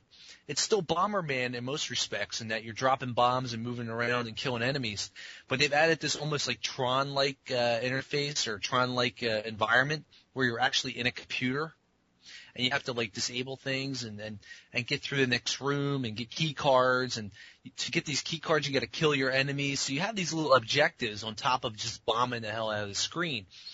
This isn't like the games that I was enjoying earlier, the little touch mini games, Touch Land, Bomberman Land Touch. This is more old school Bomberman. But I've really gotten sucked into it. You can, as you're playing through the missions, you can find new body parts that you can, you kind of accessorize a bit, and you can mix and match. You can get helmets, like I guess the body armor, the feet. You can get boots for it. You can get your gloves for your hands, and each ability it gives you different, I guess, all around the attributes for you can increase your bomb explosions, how wide they can be. You can set the amount of bombs that you can set in one instance, so you can maybe go from 1 or 2 all the way up to about 4 or 5. So it makes it a lot easier to just kind of lay out a big firebomb across the whole bottom of the map to kill somebody. When you have like a time limit on each stage, that especially comes into play. But overall, you start out, you have 3 little zones. Each zone is comprised of about 10 little missions. And each mission itself has 3 little rooms that you have to get through, and you have an overall time limit of anywhere, I think, between 3 and 5 minutes to get through the whole entire, from room A to the final stage, final room where you just kind of zap yourself out, kind of very much like Tron when you're being sent into the program at the beginning of the movie. So it's a very cool little game, a lot of depth to it in terms of mixing and matching to kind of get the RPG elements going on. If you're looking for a pretty cool little import, you may want to check it out. I just kind of took a shot at it. I mean, I don't know why. I just kind of, and then the Retro Gamer this month, they had a big advertisement for it as well. So that kind of sucked me in. I just thought the visuals were really cool on it. And then, of course, you get the little bosses that you have to blow up at the end of each of the stages. So I don't know. If you're a Bomberman fan, I think you'll really enjoy it. I'm not a huge fan, but recently I've kind of gotten struck into the worlds, and then just kind of stood out for me. So I give it that. I'd have to give that a thumbs up, a stylus up, a bombs up, a chopstick up. Yeah, chopstick up, whatever you want to call it. I was trying to think of something Bomberman related, but I can't think of something. Yeah, there isn't really one for Bomberman, but that's cool. Yeah, that was one of the ones that's sort of like on my checklist to look at, but I figured someone else would look at it first, namely you, and that you would let me know whether it was good or not. So that's excellent. I'll definitely want to. Do we know if that's getting the U.S. side release or? Not really sure offhand. I mean, right now it looks like it's purely in the UK. It's very strange, I mean, and what's funny is it's called Bomberman 2. And damn well there's been about 700 Bomberman. So I just don't quite understand it. Maybe it's supposed to be Bomberman 11. Well, no, it could be, maybe. But Bomberman, I don't know if they had a I could have sworn they already had a Bomberman 2 for the DS, which is a little strange. Well, let's see. They had Bomberman, Bomberman Land Touch, and then they had Bomberman Land Touch 2. Mm-hmm. So that might. Yeah. Well, you know what? I'm going to check our handy-dandy database at dualscreenradio.com. That's a good idea. How do you like Why didn't I think of that? Yeah, right. Good job on getting that cross-promotion there. Bomberman 2, which I've got on the list, is coming Bomberman Land Touch, and Bomberman Land Touch 2. Yeah, they were both released in America as far as I know. Yeah. Then there was a Bomberman Land was actually released for the Wii. We got Land Touch and Land Touch 2 on the DS. Mm-hmm. So, there you go. So now we've settled that with our handy dandy DSR notebook. Okay. Got to get a Blues. You already got a Blues Clues reference in this episode, so I had to follow in kind. Mine was a little grimmer than that, but yeah, we had our Gabba Gabba reference, all the stuff that our kids tie up on us. Okay, well, I was going to talk about Scrabble, but I haven't put nearly as much time into it as I was hoping I was going to have done before the show, so I don't want to take one opportunity to talk about Scrabble, which is one of my more favorite board games that got translated to the DS. There was a 2007, I think, edition. It was pretty good, but I think it was import only was the deal with that one. So this one's actually a release as far as I remember. Yeah, this one's getting a US release, and we're supposed to have it like next week. So we wanted to talk about that. You know the Hasbro board games thing just dropped on the Xbox Live as well. Oh, really? So maybe the DS version is going to hit soon. Well, you get Scrabble, Boggle, Battleship, and what was the other one? Well, in any case, I was getting all excited about it, and then I look at it, and it turns out each game is 800 points. What? I thought it was going to be one big package. They lost their minds. So anyway, that's out. I mean, I just assume go buy the actual board games for that price. I mean, for that price, that is crazy, dude. I don't understand why they do that stuff. I don't know. Anyway, so I was going to talk about Scrabble, but we're not going to talk about Scrabble. We'll talk about that next time. So real quick, I just wanted to give you guys an update what's going on the websites. We've had some, what's the word I'm looking for? Discord going on. I just wanted to let you guys know what was going on. Currently, due to the popularity and or the level of technology we're using, my current host isn't pleased with the resource usage that we've got going on. So I've been working with them trying to figure out how we can make the website and everything more streamlined. And one of the comments that they made was it could be vBulletin that was causing the problem. So in effort to try to, make peace with my host, I switched this from vBulletin to myBB, which turned out to be kind of a catastrophe because there's a lot of things that VB does that myBB does not do. Blah, blah, blah. Yeah, I mean, it came and renamed threads. I mean, that was ridiculous. It was bad. So, you know what? Honestly, though, I was getting used to it. I mean, it's not a bad little interface, but a lot of the options that you take for granted aren't even available. So yeah, they're not. It's just like, what? Why do you not have that? Yeah. Right. So anyway, each change from one form back to the other, and we went back to VB, each one of those required a number of code changes, because I'm a sloppy coder. Instead of putting all my eggs in one place, I had them scattered all over the house. So, code like you eat. What's that? I said you code like you eat. I code like I eat, sloppy. So I've had to do a whole bunch of recoding, and we did lose a little bit on our favorite lists. The things that you own, the things that you're watching and wishing for. A lot of them came back, but a lot of them are missing. So you'll want to go in and audit those and check them out. But we did. We also rolled back to version 2 of the. Wait, 1 second, real quick. You know what makes me mental about this whole vBulletin thing and what you're hearing from your host? Yeah. That makes me mental is that, I mean, I've seen so many sites out there that have so much garbage on them. Yeah. I mean, look how many times you get the same signature, anime blasting banner signatures. I know. In these posts, and it's like, come on. I mean, you're pretty much running this thing bare bones as it is. I know. And then I switched over to myBB, and we were good for a few days, and then out of nowhere it started spiking again. So I'm it's just as bare bones as you get. I know. There's like nothing there.